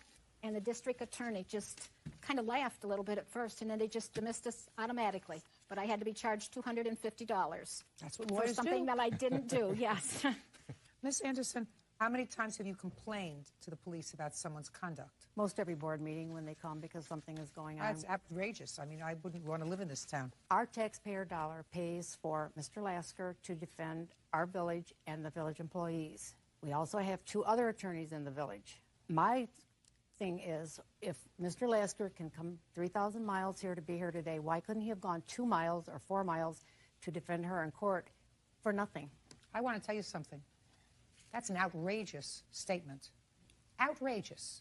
Do you mind telling me how old you are? I'm 58 years old. And how many times have you been arrested? I have never been arrested. I was devastated. If I were 58 years old, I would like to be 58 years old. But if I were 58 years old and been charged with a crime, I would want to get the attorney of my choosing who specializes in criminal law. I wouldn't want to say, well, the town attorney can represent me if he happens to, aside from the fact that he need be called as a witness, and if he were called as a witness, then he could not represent her. So you don't determine who she uses as a lawyer, but your conduct in signing a complaint based upon what happened that evening, in my judgment, was so egregious and so over the top and so venal that if she asked me for a lot more than her attorney's fees, she would get it. Just because you have a difference of opinion with somebody, because you and I both know that even if it was true, and I don't even think it was true, that you weren't frightened of this lady. If she told me she was going to go in her house and get a gun and blow my head off, I would say, yeah, go ahead. So you knew that you weren't afraid of her, and you knew that nobody was at risk. You chose the next day, calmly, to make somebody else's life miserable for no reason. And your conduct, madam, is outrageous. Judgment for the plaintiff and the amount requested, which was $250. On the calendar in the matter of Fulton versus Killen. Parties have been sworn in. You may be seated. Folks, have a seat. Oh, Miss Fulton, it is your claim that the defendant's son took your car that your son had been driving and wrecked it. Yes. Miss Guillen says, not so. It was your son who was drunk and took the car and wrecked it, right? Correct. And neither of you were there when this happened. No. But I understand, Miss Guillen, that the boys were sleeping in your house. Yes. Is that right? And so I assume they were friends. Yes. One of the things Miss Fulton complains about is that she says that you were serving alcohol to the boys. Is that true? That I was serving? No, not true at all. What information do you have, Miss Fulton, that Miss Guillen was serving alcohol to the boys? My son, the next morning when the car was found wrecked, when I asked him what could have possibly caused the boys to have taken the keys, he said that they had been drinking. Well, what does that have to do with her? At her house. They were at her house. That she and her friend had served them alcohol. Okay, so you have no first-hand information. It all comes from your boys. Yes. Perfect. Why don't you exchange places with them? What's your first name? David. What's your first name? Chaz. Chaz. Did you tell your mother the 100% truth about what happened that night? Yes, ma'am. Did you tell your mother 100% truth about what happened that night? Yes, ma'am. Okay, so then it's going to be up to me to figure out which of you is full of baloney, right? Able to do that? Yes, ma'am. Why don't you step up here? Right here.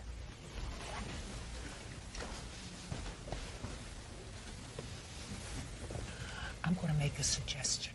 Somewhere between the story that you told to your mother and the story that you told to your mother is the truth. Somewhere in between. And before we start to do a process that may be humiliating, why don't you see if you could come up with a story that I'm going to be able to buy because it makes sense? You think you can do that? Yes, ma'am. You think you can do that? Yes, ma'am. Go outside. Just the two of you. Fast. I'm getting old. Listen, fools. You got to go out the same door if you're going to talk. Go ahead.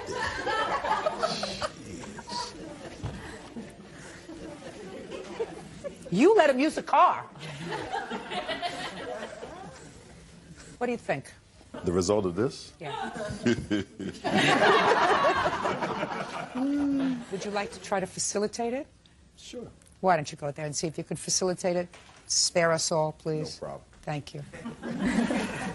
Why don't you just stay where you are? His friend, Star, his mom's friend. Yeah. They bought alcohol. We went back to his house, drank there. Who bought alcohol? His mom's friend. Okay. And I woke up the next morning to a phone call from my mother saying that she talked to the police and that they found her car wrecked and abandoned. And I looked around the house and there was nobody there. That's what happened? No, sir. What happened? Okay, maybe around 8 o'clock, we went to a party. Came back maybe at 9:30. David had been drinking. Took him upstairs. He fell asleep on my bed. Went to bed maybe at 5 o'clock in the morning. My baby sister woke up my mom. She came in and checked us and David wasn't there. So you woke up, he was gone. I woke up and everybody was gone. And everybody was gone. You say you woke up and he was gone. Yes, sir. So, my mom had come in. So whatever happened to the car, you saying he did? I had no idea what happened to the car. Nobody bought alcohol, okay?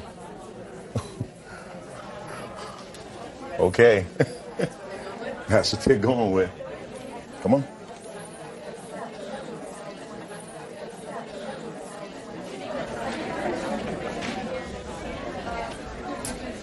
You ain't gonna be happy.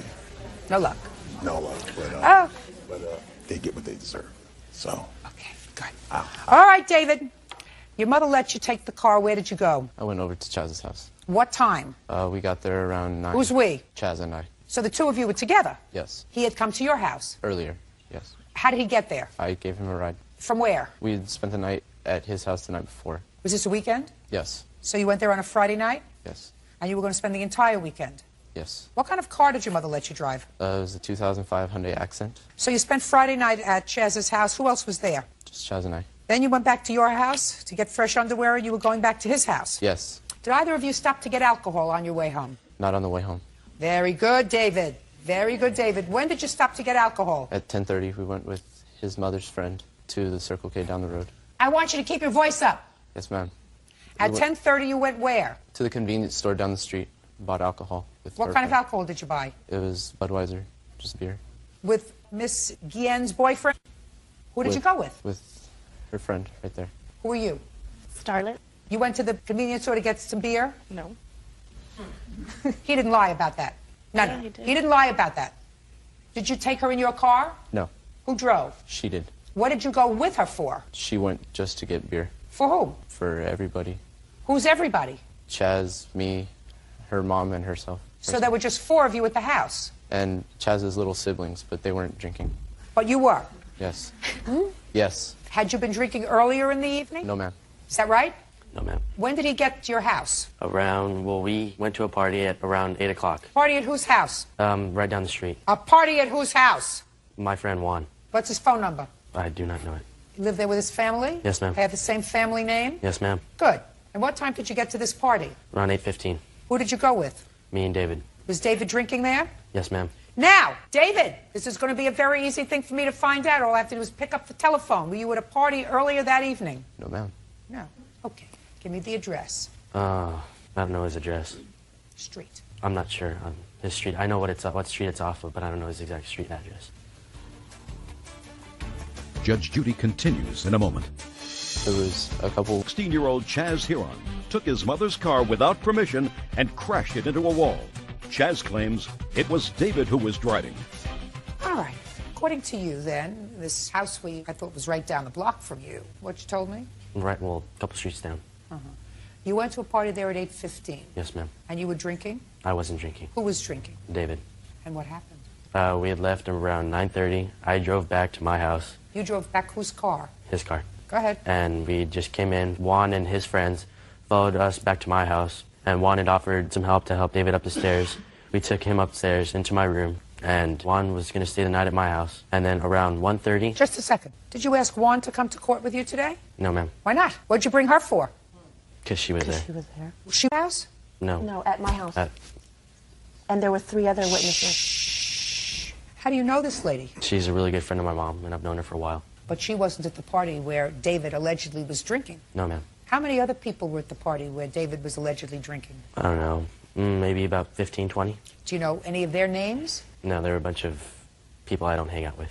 Well, don't you think it would have been smart on your part to go to Juan's house as you were preparing for this case and say, look, he says I was drunk and took his car, but we all know that he was the one who was drunk. Would you come to court with me? Well, yes, it would have been smart, but... It would have been smart. Yes, ma'am. Would have been smarter than bringing her. She was there at the house and saw him come in plastered. So, I mean, that's... Maybe. I would have liked to have heard from Juan instead of your friend. I would have liked that. Was I supposed to bring like 5 witnesses or... Don't argue with me, madam.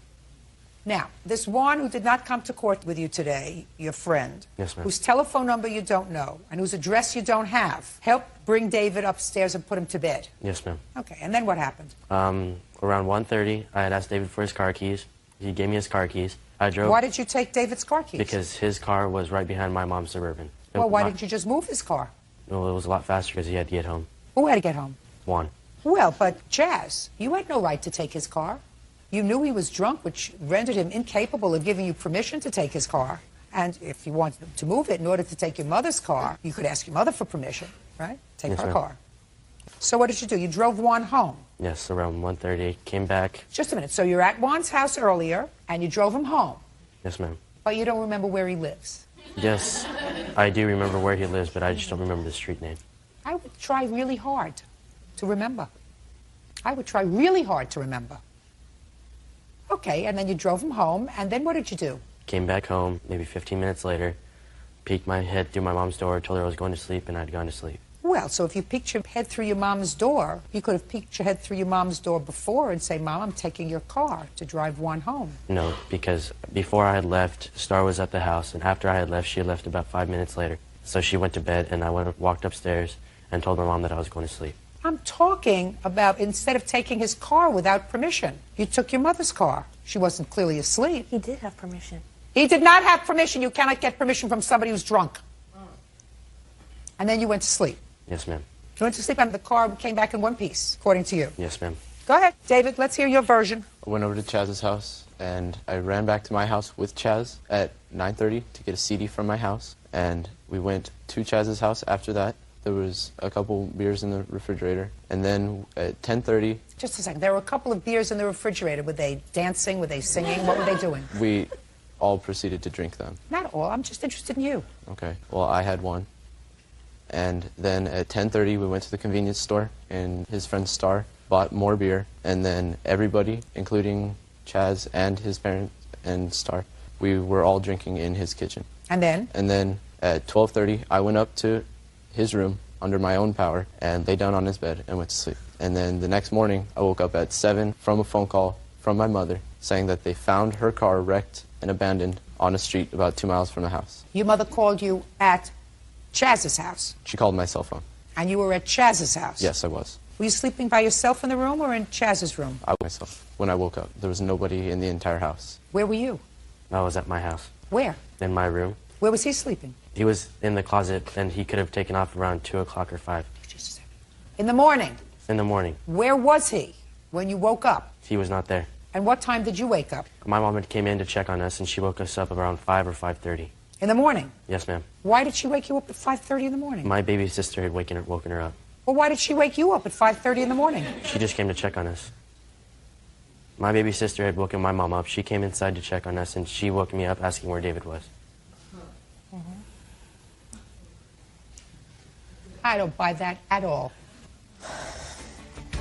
Anybody have a police report for me to look at? This is the police report.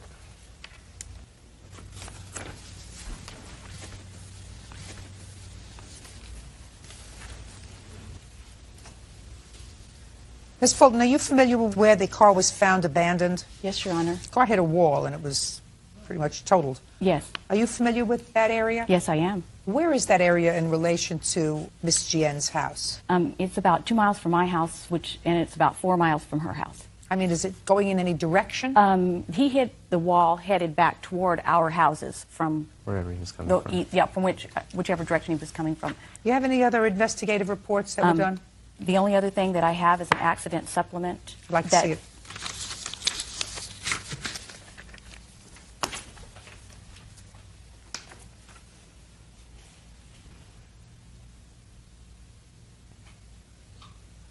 Did you speak to a Detective Munoz? What are you thinking about? Thinking if that was his name or not. Yes, ma'am.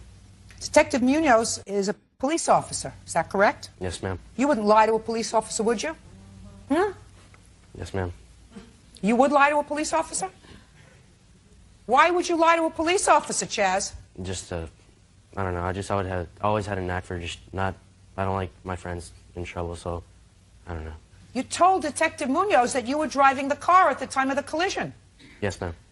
Did you tell your mother you told Detective Munoz that you were driving the car at the time of the collision? Yes, ma'am. And why did you tell your mother that you told Detective Munoz that you were driving the car at the time of the collision?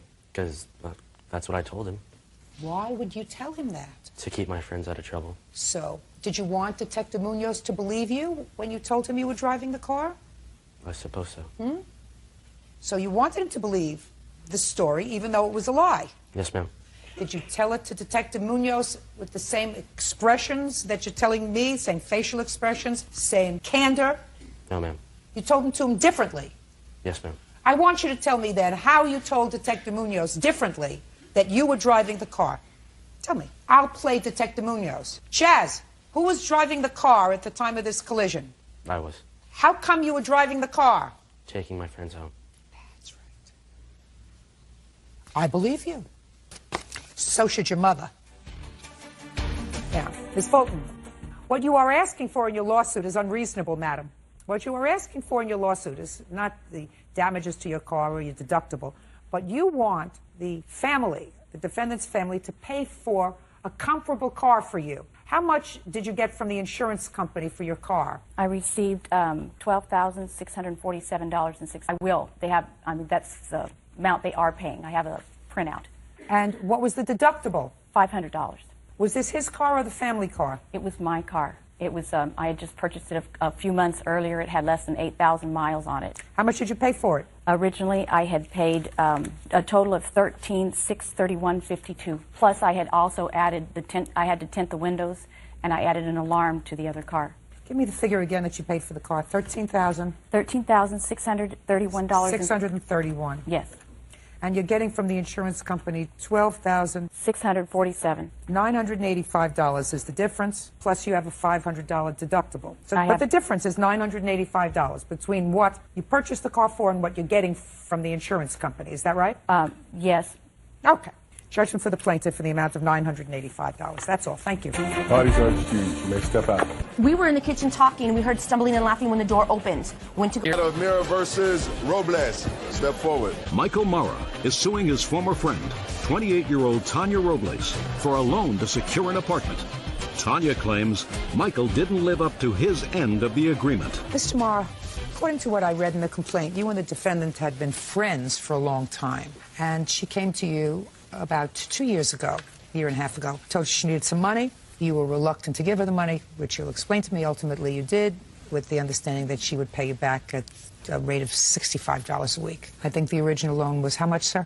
The original loan was $2,000. She paid back some and then stopped. Ms. Robles acknowledges that this was a loan. She has a rather unusual defense, which I will let her explain to me. How long have you known her? Approximately 13 years. From school? Roughly, yeah. What do you mean roughly? High school. She was a few years younger than I. But you were just friends? Yes. And you maintained contact during these 13 years? Yes. Tell me when you loaned her this money. In October of 2004, she needed to move into an apartment because she had no place to live. Why did you have no place to live? I had just come home from basic, Your Honor, from basic, the Army. Did you go into the Army? Yes, ma'am. For how long? I completed basic training. Well, once you complete basic training, usually means you go on to the second step. I was supposed to go back in the end of the summer.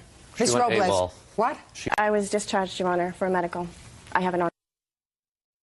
Okay. So when you completed basic training, you needed a place to live. You called him up and said you needed some money. Correct. You had no family?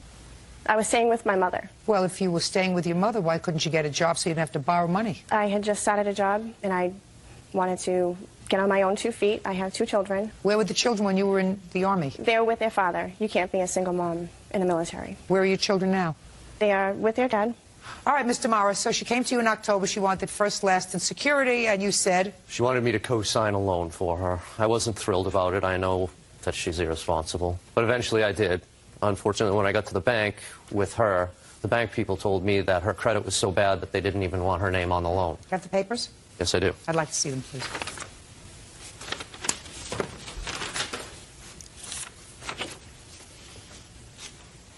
Okay, go ahead. Anyway, so instead of handing her the $2,000 cash, I deposited it in my bank account and wrote her a check and made her sign it, to be repaid by, and her signature.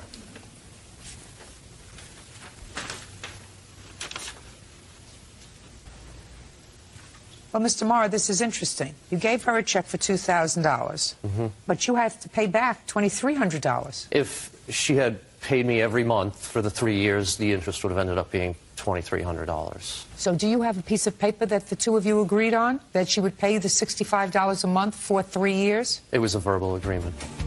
Go ahead. So what happened? She paid me every month, almost for a year. Sometimes I had to chase her down, but... How many payments of $65 did she make? About 12. Not about. You can't do an about. Well, October to October, so 12. She pay you in check or cash? Cash. Go ahead. Come November of 2005, I tried to contact her to get the loan payment. Her cell phone was shut off. I spoke with a mutual friend. They said she had quit her job or lost her job. I did not know where she lived. She had since previously gotten married and moved. I did not know where she was. I tried speaking with her mother and had her mother contact her to call me, and I never heard from her. So I've been paying the monthly payment. Let me see.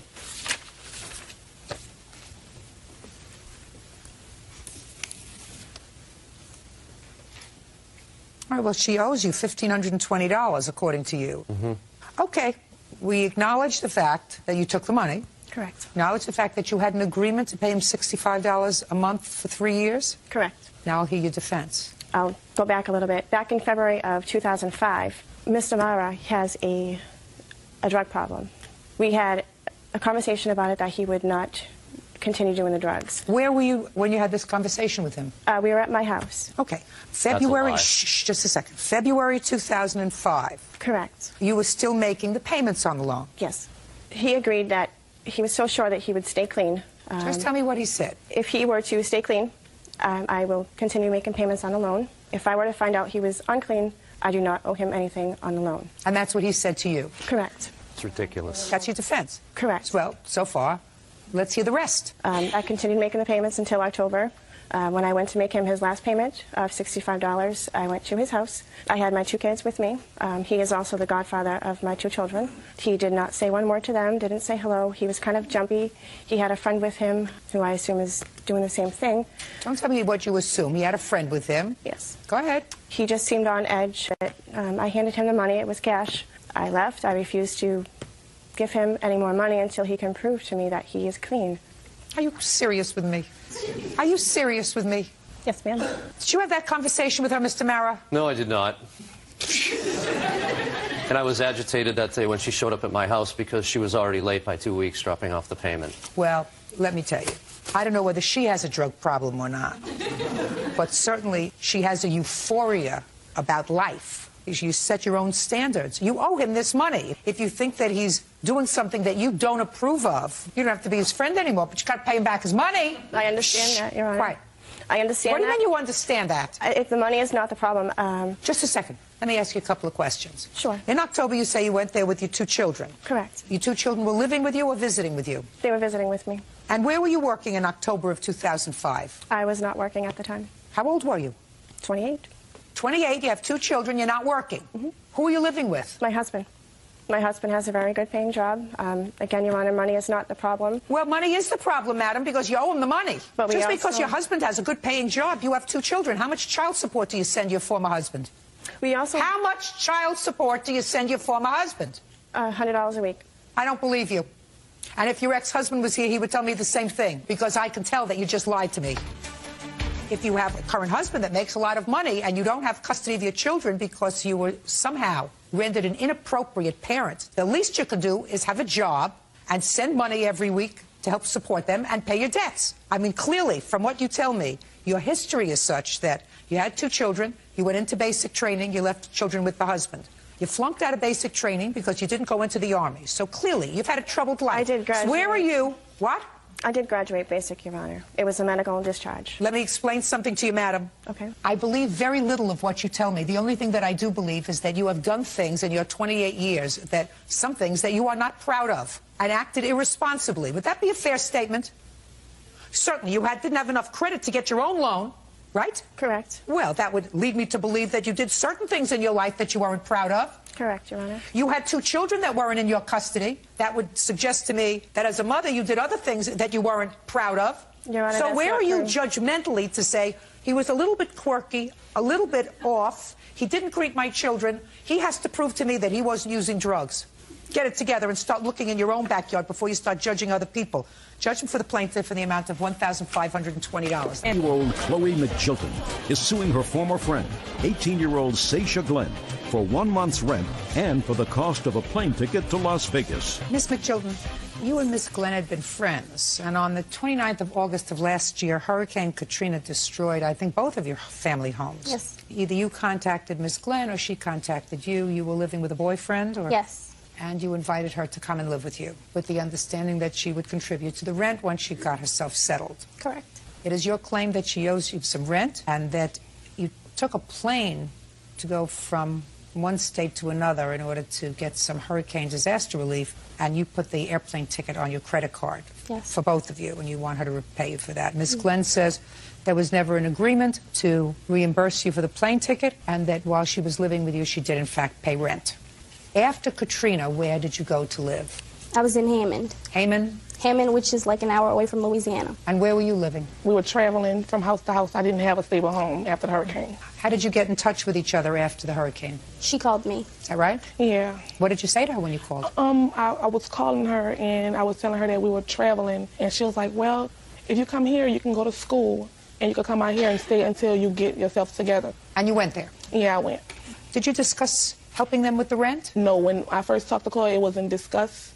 But when the issue came up, I paid the money. I gave her rent and bills. When did you move in with her? Like a week and a half after the hurricane. So the beginning of September? Yes. And when did you move out?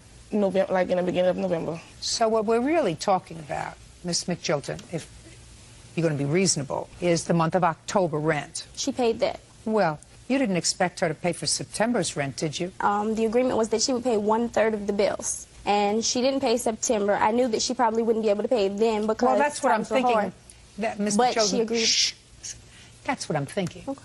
Here she's moving around and really doesn't have a place to go. If she had a place to go, she wouldn't have moved in with you. So I can understand once she gets herself settled for 2-3 weeks in September, October, she should have paid rent. And you did. Yes, ma'am, I did. And then she left in the beginning of November. So she's paid the rent. Now let's get to the airline ticket. In September, we flew from New Orleans to Las Vegas because my mother, she received assistance from Red Cross in Las Vegas for people for Hurricane Katrina.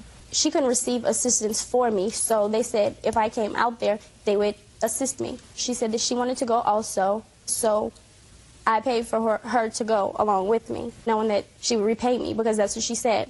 And we went out there, and she received the assistance, and we came back, and she didn't repay me. That was right what she was saying about how I was receiving the money, and she wanted to go out there, and she asked her boyfriend. He was like, no, and then he was like, why don't you take Stacia with you? So she was like, okay, and she paid for the ticket. No, she said okay, but then she must have said to you, do you want to go with me? Yeah, I said I'll go. But I didn't know I was going to be able to receive the money because I didn't have like a lot of identification with me. I only had my ID. I didn't know I was going to be able to receive. How much money did you get? $360. And how much was the plane ticket? $365.80. What did you do with the $360 that you got? Well, with that money, because when we were denied like food stamps, so with the money that I had, I bought food for me because we made our own groceries, and I bought clothes that I needed to have. How are you supporting yourself now?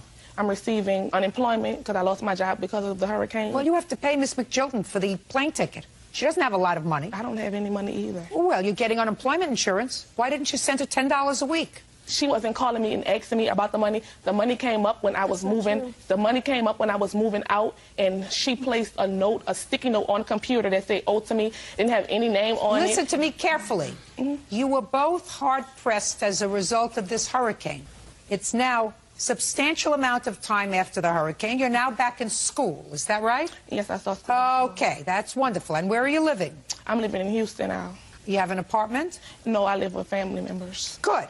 And you're collecting unemployment insurance? Yes, ma'am. How much do you collect? $98 a week. So what you should have done is say, listen, you don't have a lot of money, I don't have a lot of money, but there's no reason for you to take care of my plane ticket to go and see how much money I could get from FEMA in Las Vegas. I'm going to send you $20 a month until my debt is paid off. Why should she pay for you to go to Las Vegas to get money from the government? Because she didn't want to go by herself. She wanted me to come with her because she's got family there, Miss Glenn. That's a lot of baloney. But she didn't want to travel alone. That's why she asked me to come. In the other case, she could have just went by herself if she didn't want me to come with her. Listen, you're a big girl.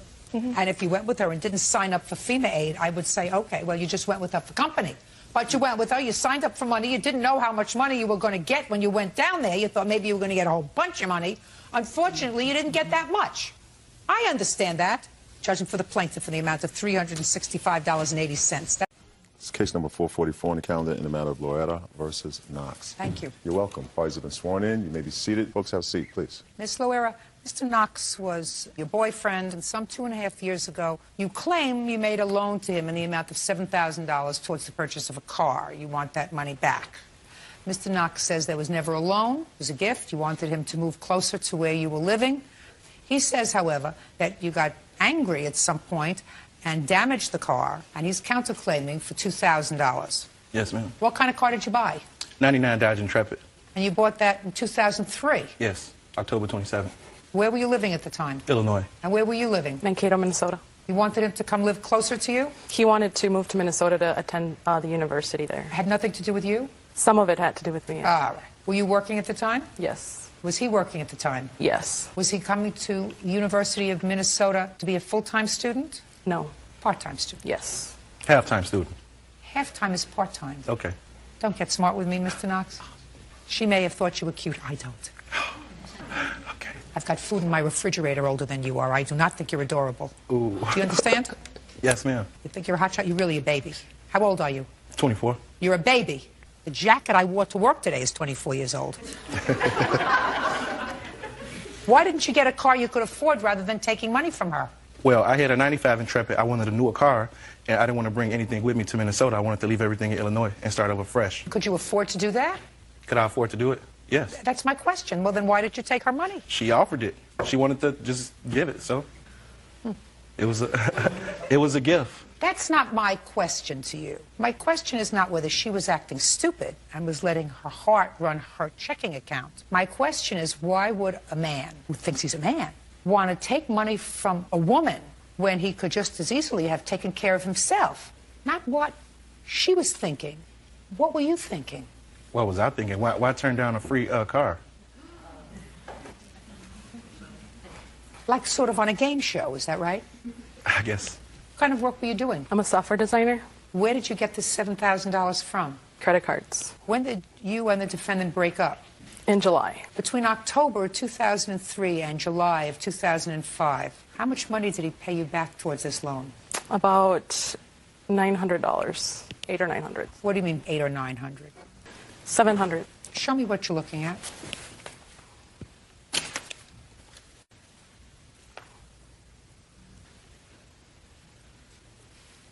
Were you living together? Yes. Did he give you any other money while you were living together? Yes. For what? For bills around the house. How did he give you that money? Cash. I don't believe you. I don't believe that these paychecks that he signed over for you were the repayment of a car loan. He would give me money once in a while for the car. Do you understand what I'm saying to you? Yeah. I don't believe that these 3 checks that he gave you in the amount of $162.69, $151.91, and $508.08 were designed to pay you back for the car. They were. No. I don't believe he made any regular payments on this car. Yeah, he did not make regular payments. Right, he did not. Right. Were you living together? Yes. He was just an expensive boyfriend. Yes. That doesn't make this a loan. Just because the relationship is over doesn't mean that this money that you advanced 2.5 years ago to him becomes anything more than it was. It's unfortunate. I mean, I would love to be able to do it because I think he's a wise guy. But that doesn't necessarily make it a loan. A loan is something that you start to repay, that you repay it regularly in a fixed amount. That never happened. It became a loan and you started to sue on it when you were no longer a couple. And it's unfortunate because I certainly think that a decent person would have paid you back. Judge Judy continues in a moment. Well, it was a rocky... Says ex-boyfriend Darius Knox owes for a loan to buy a Dodge Intrepid. Darius is countersuing, claiming Nora vandalized the car by smashing it with a barbecue grill. Okay. How did she damage the car? Tell me quickly.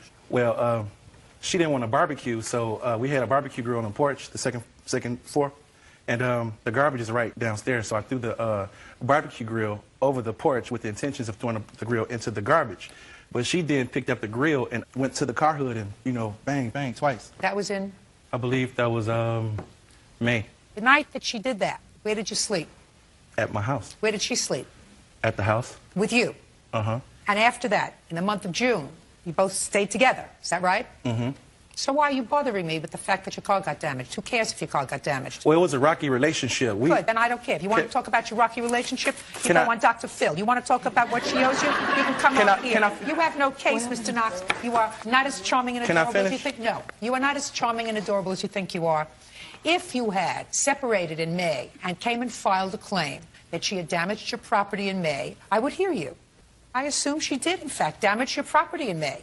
And then you slept with her in May, in June, and July. And it wasn't until after you separated that you decided, well, she can't do that to my car. I'm not interested.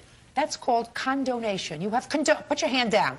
My turn to talk, your turn to listen. Okay. That's what courts call condonation, which means that you forgive her. And you forgive her when you slept with her that night, and the night after that, and the night after that, and didn't choose to come to court immediately to file your case about... All parties in the matter of Paulson versus Southworth. Step forward. 25-year-old Lori Pawson is suing her former roommate, Ricky Southworth, for unpaid rent and a loan to fix his car. Ricky claims Lori knew of his financial problems when she gave him the money. How old are you, Miss Pawson? 25. You work?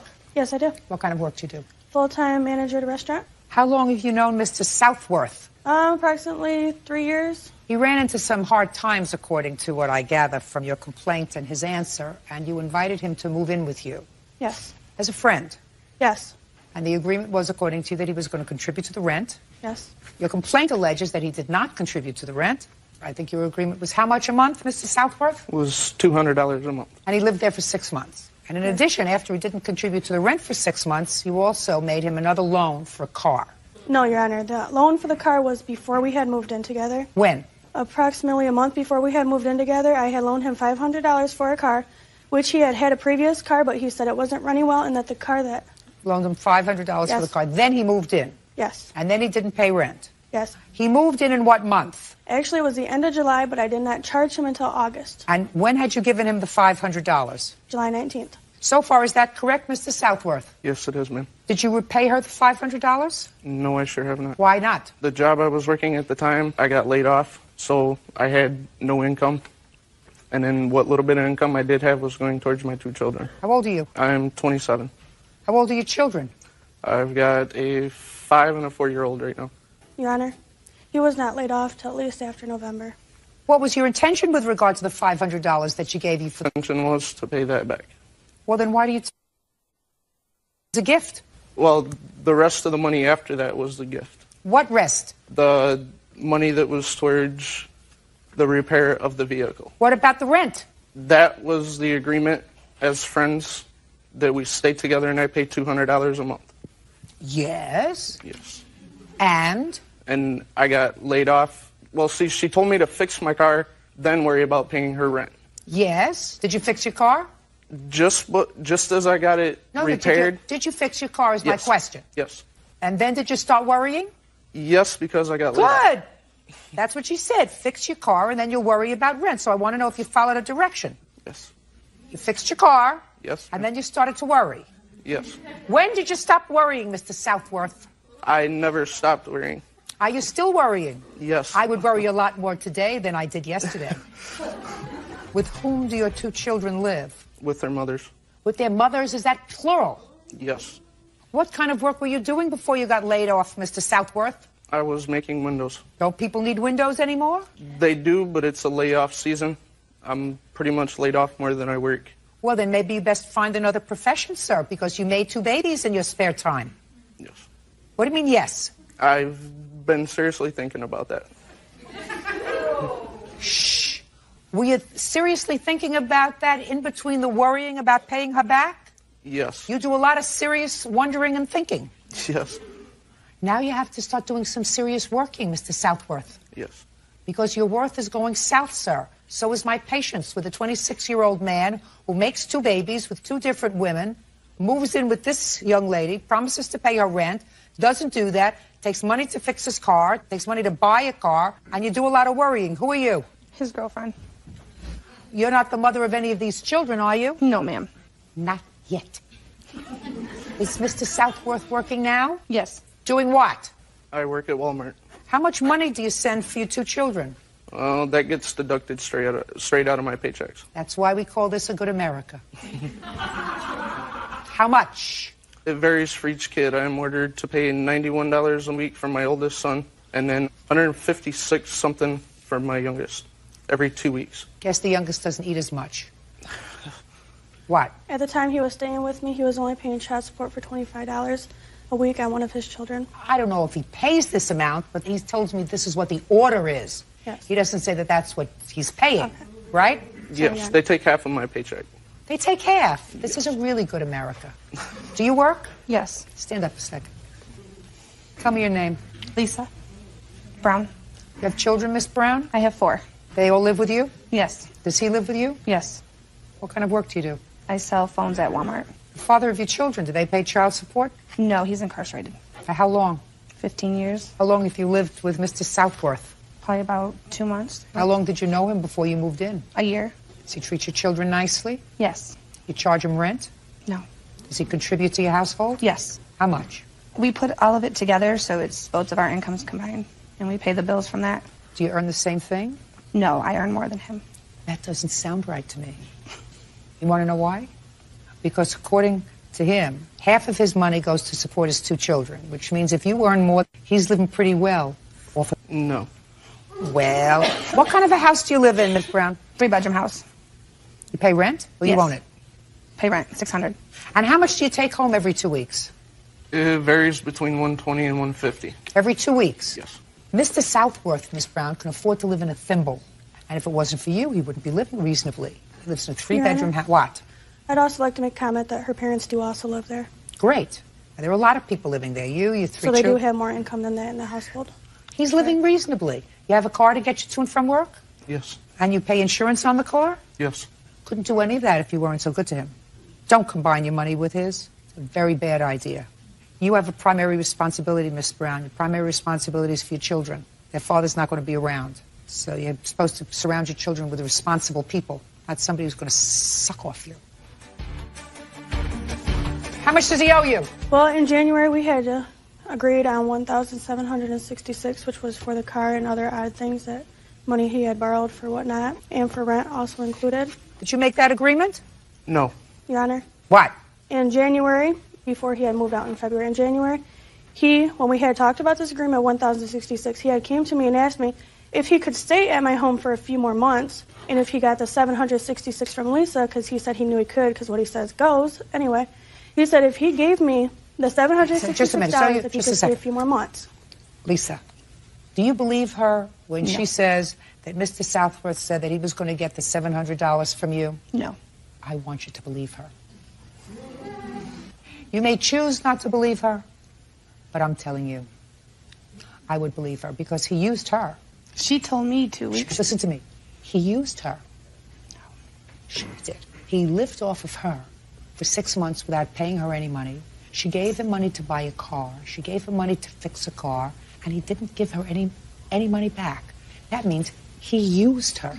He acknowledges that these were loans. He acknowledges that this was rent. His excuse was he fell on hard times, and he had 2 children to support. So he used her. I'm just telling you, watch your back. Be smart. Be a smart lady. You already made one big mistake. The mistake is in prison. Don't make another one. Emily Collins is suing her ex-boyfriend, 28-year-old auto mechanic Demetris Daniel, for assaulting her during a night of heavy drinking. Demetris says Emily punched him first.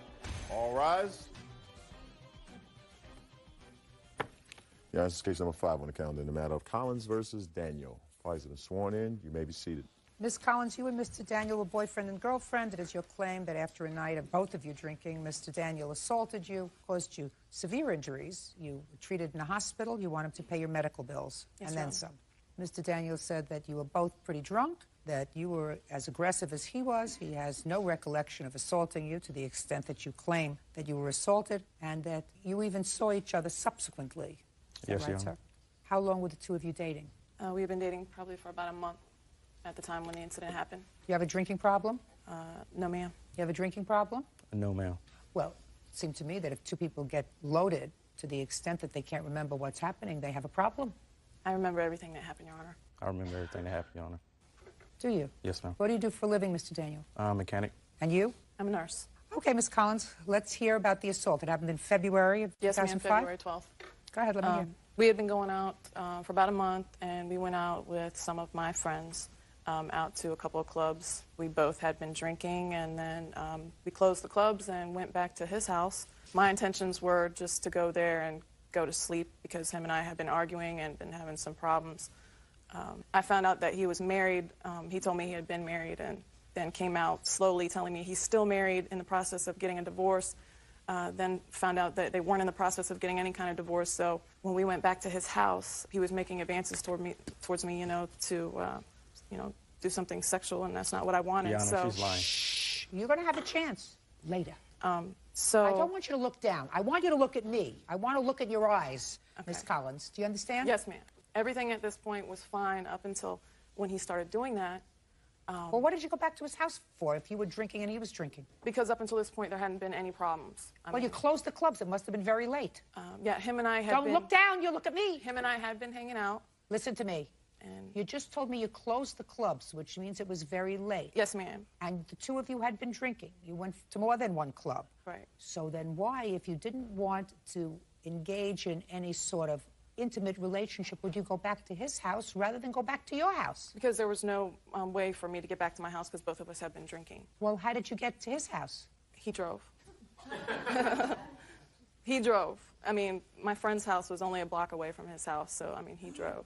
Well, when you say you closed the clubs, you closed the clubs and went to your friend's house? Yes, who lives not too far from the club. Oh, just a second. Well, you didn't tell me that. You said you closed the clubs and went to his house. So you closed the clubs and went to your friend's house, who lives a block away from him. Right. Why didn't you stay at your friend's house? Is not an answer. Because we were going to spend the night together. I mean, Who was going to spend the night together? Him and I were going to spend the night at his Well, what house. were you going to do? Play canasta? Just go to sleep. We were just going to go to sleep, Your Honor. Why couldn't you go to sleep at your friend's house? It's a party house. There's too many people there. I don't crash at party houses. I wanted to stay with your friend. Okay, I'm just getting there. All right, so now you drive to his house. Yes. Keep going. Okay, so then he started coming on to me. I just wanted to go to sleep. I just wanted to go to sleep, Your Honor. And when I tried to leave, he blocked the door. Where were you going? I was going to call someone to come pick me up. I just wanted to leave the house and go out front, use my cell phone, call somebody to come pick me up. And he would not let me leave. He blocked the door. He pushed me down. I got up. He pushed me back down. And then he pushed me over towards the bed. Every single time when I got up, he kept pushing me down. And then that progressed. He hit me. He smacked me first. And then he hit me in the side of my head. And I tried to fight back. And then he just ended up choking me, telling me to go to sleep, and that I wasn't going anywhere, and cursing at me and stuff like that. And that was the last thing I remember, him telling me to go to sleep and that I wasn't going anywhere, and that this is what it felt like to be strangled. What do you mean? It was the last thing you remember. What is that? I don't understand. It's the last thing you remember. Well, he was choking me, and then when I woke up, it was about 7 o'clock in the morning. So he choked you, you passed out, and then you woke up how many hours later? It was probably about 4.5 hours later. Okay, when you woke up, what did you do? I woke him up and told him to take me to my car and that I was thinking about pressing charges against him. And he told me that it was my fault, and I didn't say anything else to him. So where did you go? He dropped me off at my friend's house. And a block away? Yes. Couldn't you walk there? It's probably a little bit further than a block. It's in the same neighborhood. Took you to your friend's house, and what happened next? I went inside. I didn't say anything to my friends because I know if I would have told them, they probably would have...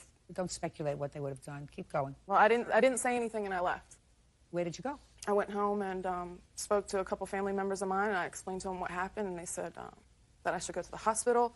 I didn't want to go to the hospital because I didn't have insurance. What were you going to the hospital for? Because the side of my head was severely swollen, and I had blood coming out of the side of my ear, and my jaw wasn't meeting. You mean and your friends didn't say anything to you when you went into the house? I kind of hid my face a little bit. Okay. You have photographs? I don't have any pictures because at the time... the answer is you don't have any photographs. No, ma'am. Do you have a hospital report? Yes, I do. I'd like to see it.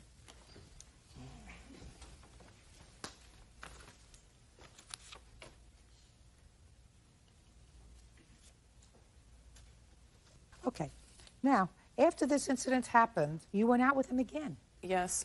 He called me, and he seemed very genuinely sorry. He was concerned with what condition I was in when I went to the hospital and everything, and I told him I ended up having to go. I was seriously hurt. Well, they found that you had a facial bruise. They did a CAT scan. They found nothing. Yes, ma'am. But the main thrust of this bill is the $2,500 CAT scan. That's what loaded it to $3,600. Yes. Okay. So you told him that you had this bruise, and he said... He said that he would pay for all of it. I told him that I would feel better about him sitting in jail, and he said that I would be doing the right thing if that was the route that I took, and that he would do anything he could to make it up to me after he got out. Fine. So when did you go out with him again? A month later. Why? Because the guy that I knew was very sweet, and he treated me really good, and I just thought that he had an alcohol problem that changed him into somebody else. Well, you told me about 5 minutes ago that you had been arguing with him a lot because he found that he lied to you, that he was married, that he wasn't in the process of getting a divorce, and he's a drunk, and he has blackouts, so he doesn't know what he's doing, and he gets violent. All this doesn't sound to me like worthy of a second date. Judge Judy continues in a moment. I just love it when they bury themselves. Do you know what I mean? Shooting fish in a barrel. Shooting fish in a barrel. All you got to do is... Today. What do you have that suggests that he... Ex-boyfriend Demetris Daniel beat her up during a night of heavy drinking. My question to you is, you just said to me that the person that you knew, even though he lied to you about being married, he lied to you about getting a divorce, he assaulted you to the extent you had to go to the emergency room. He was a sweet guy, and you felt that it was only because of the alcohol that changed his personality. That's pretty much what you just testified to.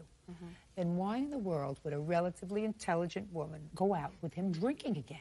We went out to dinner, and he had only had like 1 or 2 drinks while we were sitting there having dinner. And what about you? Same. You drank together. We had All wine right. with dinner. How about a Diet Coke? What? What? No. Yeah, that probably would have been the right Give me thing a to do. break. You're I know. right. You're right. I know. Your They Honor. keep me in business, so I shouldn't complain. Now I'm up to you. The truth of the matter. You know me. I love the truth. Yes, Your Honor. If you don't tell me the truth, you're going to be eating your shoes. Yes. Yes, Your Honor. Okay, the whole night started. We was at Mojo's. This was the club. We closed. When we got in the car driving back to her friend's house, we were supposed to get in her car, but we couldn't find her keys from the incident that happened at the club with her throwing my leather coat on the floor twice to lose her keys. Get to your house. Okay. We get to my house. Okay. She's passed out in the car. That's why she doesn't remember how we got to my house. The point is, Your Honor, I that's took not her. true. Up. Go ahead. She's passed out in the back seat. All right. Reason we didn't take her car, couldn't find her keys. I pick her up. I told her inside the house. I put her in the bed. I take her shoes off. I go to cut the light off. She's up and angry, yelling, screaming, pushing me.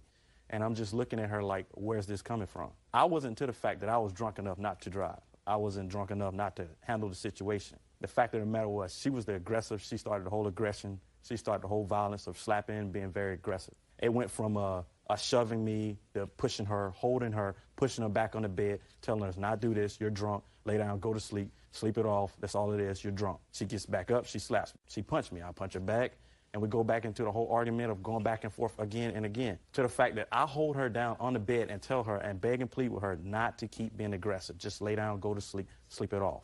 Okay. To that point, we woke up in the morning after. All right.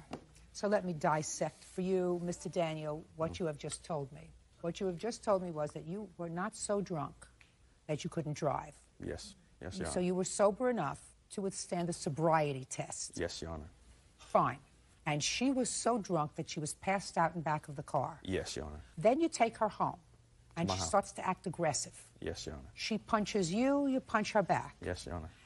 This is the person who was so drunk, this is what you tell me, that she didn't know what was going on. You, on the other hand, are sober. Yes, Your Honor. I always love it when they bury themselves. Do you know what I mean? Shooting fish in a barrel. Shooting fish in a barrel. All you got to do is let them talk. They make up some cock and bull story, right? Yep. That they say, well, this is going to work. She was the aggressor. I could drive because I was okay, right? You can't assault somebody when they're so drunk that they don't know what's going on, Mr. Daniel. Yes, Your Honor. You understand where we're going now? Yes, Your Honor. You're the sober one. She's drunk. That's according to you. You're the defendant. Yes, Your Honor. When she punched you, you should have gotten up, should have gone downstairs, should have gotten in your car, go to a friend's house and say, listen, I'm not going to stay with this lady. She's out of it. She's assaultive. She's nuts. This is the way she gets when she's drunk. I don't want to have anything to do with her. I'm certainly not going to hit her, because she doesn't know what she's doing. Yes, Your Honor. I'm not saying I didn't make a mistake, Your Honor. Good. Mistakes cost. Yes, Your Honor. Judgment for the plaintiff in the amount of $3,600. That's all. Thank you, Your Honor. Parties are excused. You may step out. I would describe it as her. Parties in the matter of Damon versus Ressa. Step forward, please. 21-year-old bartender Amber Damon is suing her former friend, 21-year-old subcontractor Samuel Ressa, for crashing her car, forcing her to drop out of fashion school. According to what I read in your complaint, on the evening of January 26, 2005, you were all out drinking. You had a car. You drove to a bar. You were drinking and had too much to drink. A lot of other people were drinking, too. Somebody wanted to go home. Somebody by the name of Jason. Who's Jason? Raise your hand. You still drink, Jason? Yes. Yeah. How did I know that? How did I know that? Jason wanted to go home. You told the defendant, Could you take him home? And you gave the defendant your car keys to take Jason home. He'd already had the car keys. Whatever. He didn't steal the car keys from you. You gave him the keys. He took Jason home, came back to the bar, Yes, Your Honor. and that's the last time you saw your car. The car was subsequently found. It was wrecked a little bit, and it was taken to impound, and you couldn't get your books and stuff for school out of the trunk so that you couldn't go to school, and you ended up losing tuition because you ended up backing out of school for that semester. A whole series of events that you believe should be visited on Mr. Reese's doorstep, right? Correct. Because he didn't take good care of the car. Yes. Was the car a used car? Yes. Was it insured? Money for it? No, because the towing place sold it without the lien notice, so they're going to end up having to pay for it. So you're off the hook with regard to the car. Yes. So all you're suing him for is for the trauma that you incurred as a result of missing school because you couldn't get to your books that were inside the car. Yes. There's more to it than that, though. Let's hear it fast. Well, we would go out every Wednesday, and I'd had a couple beers, so I didn't feel comfortable driving. And I thought I was being responsible by asking him to take Jason over to our house. And then he came back safe and sound. And later on, I didn't plan on leaving, so I didn't ask for my keys back or anything. And he had wanted to leave, but I just assumed that he was getting a ride or whatever. And he apparently took my car. It's not what he says. He says he walked home.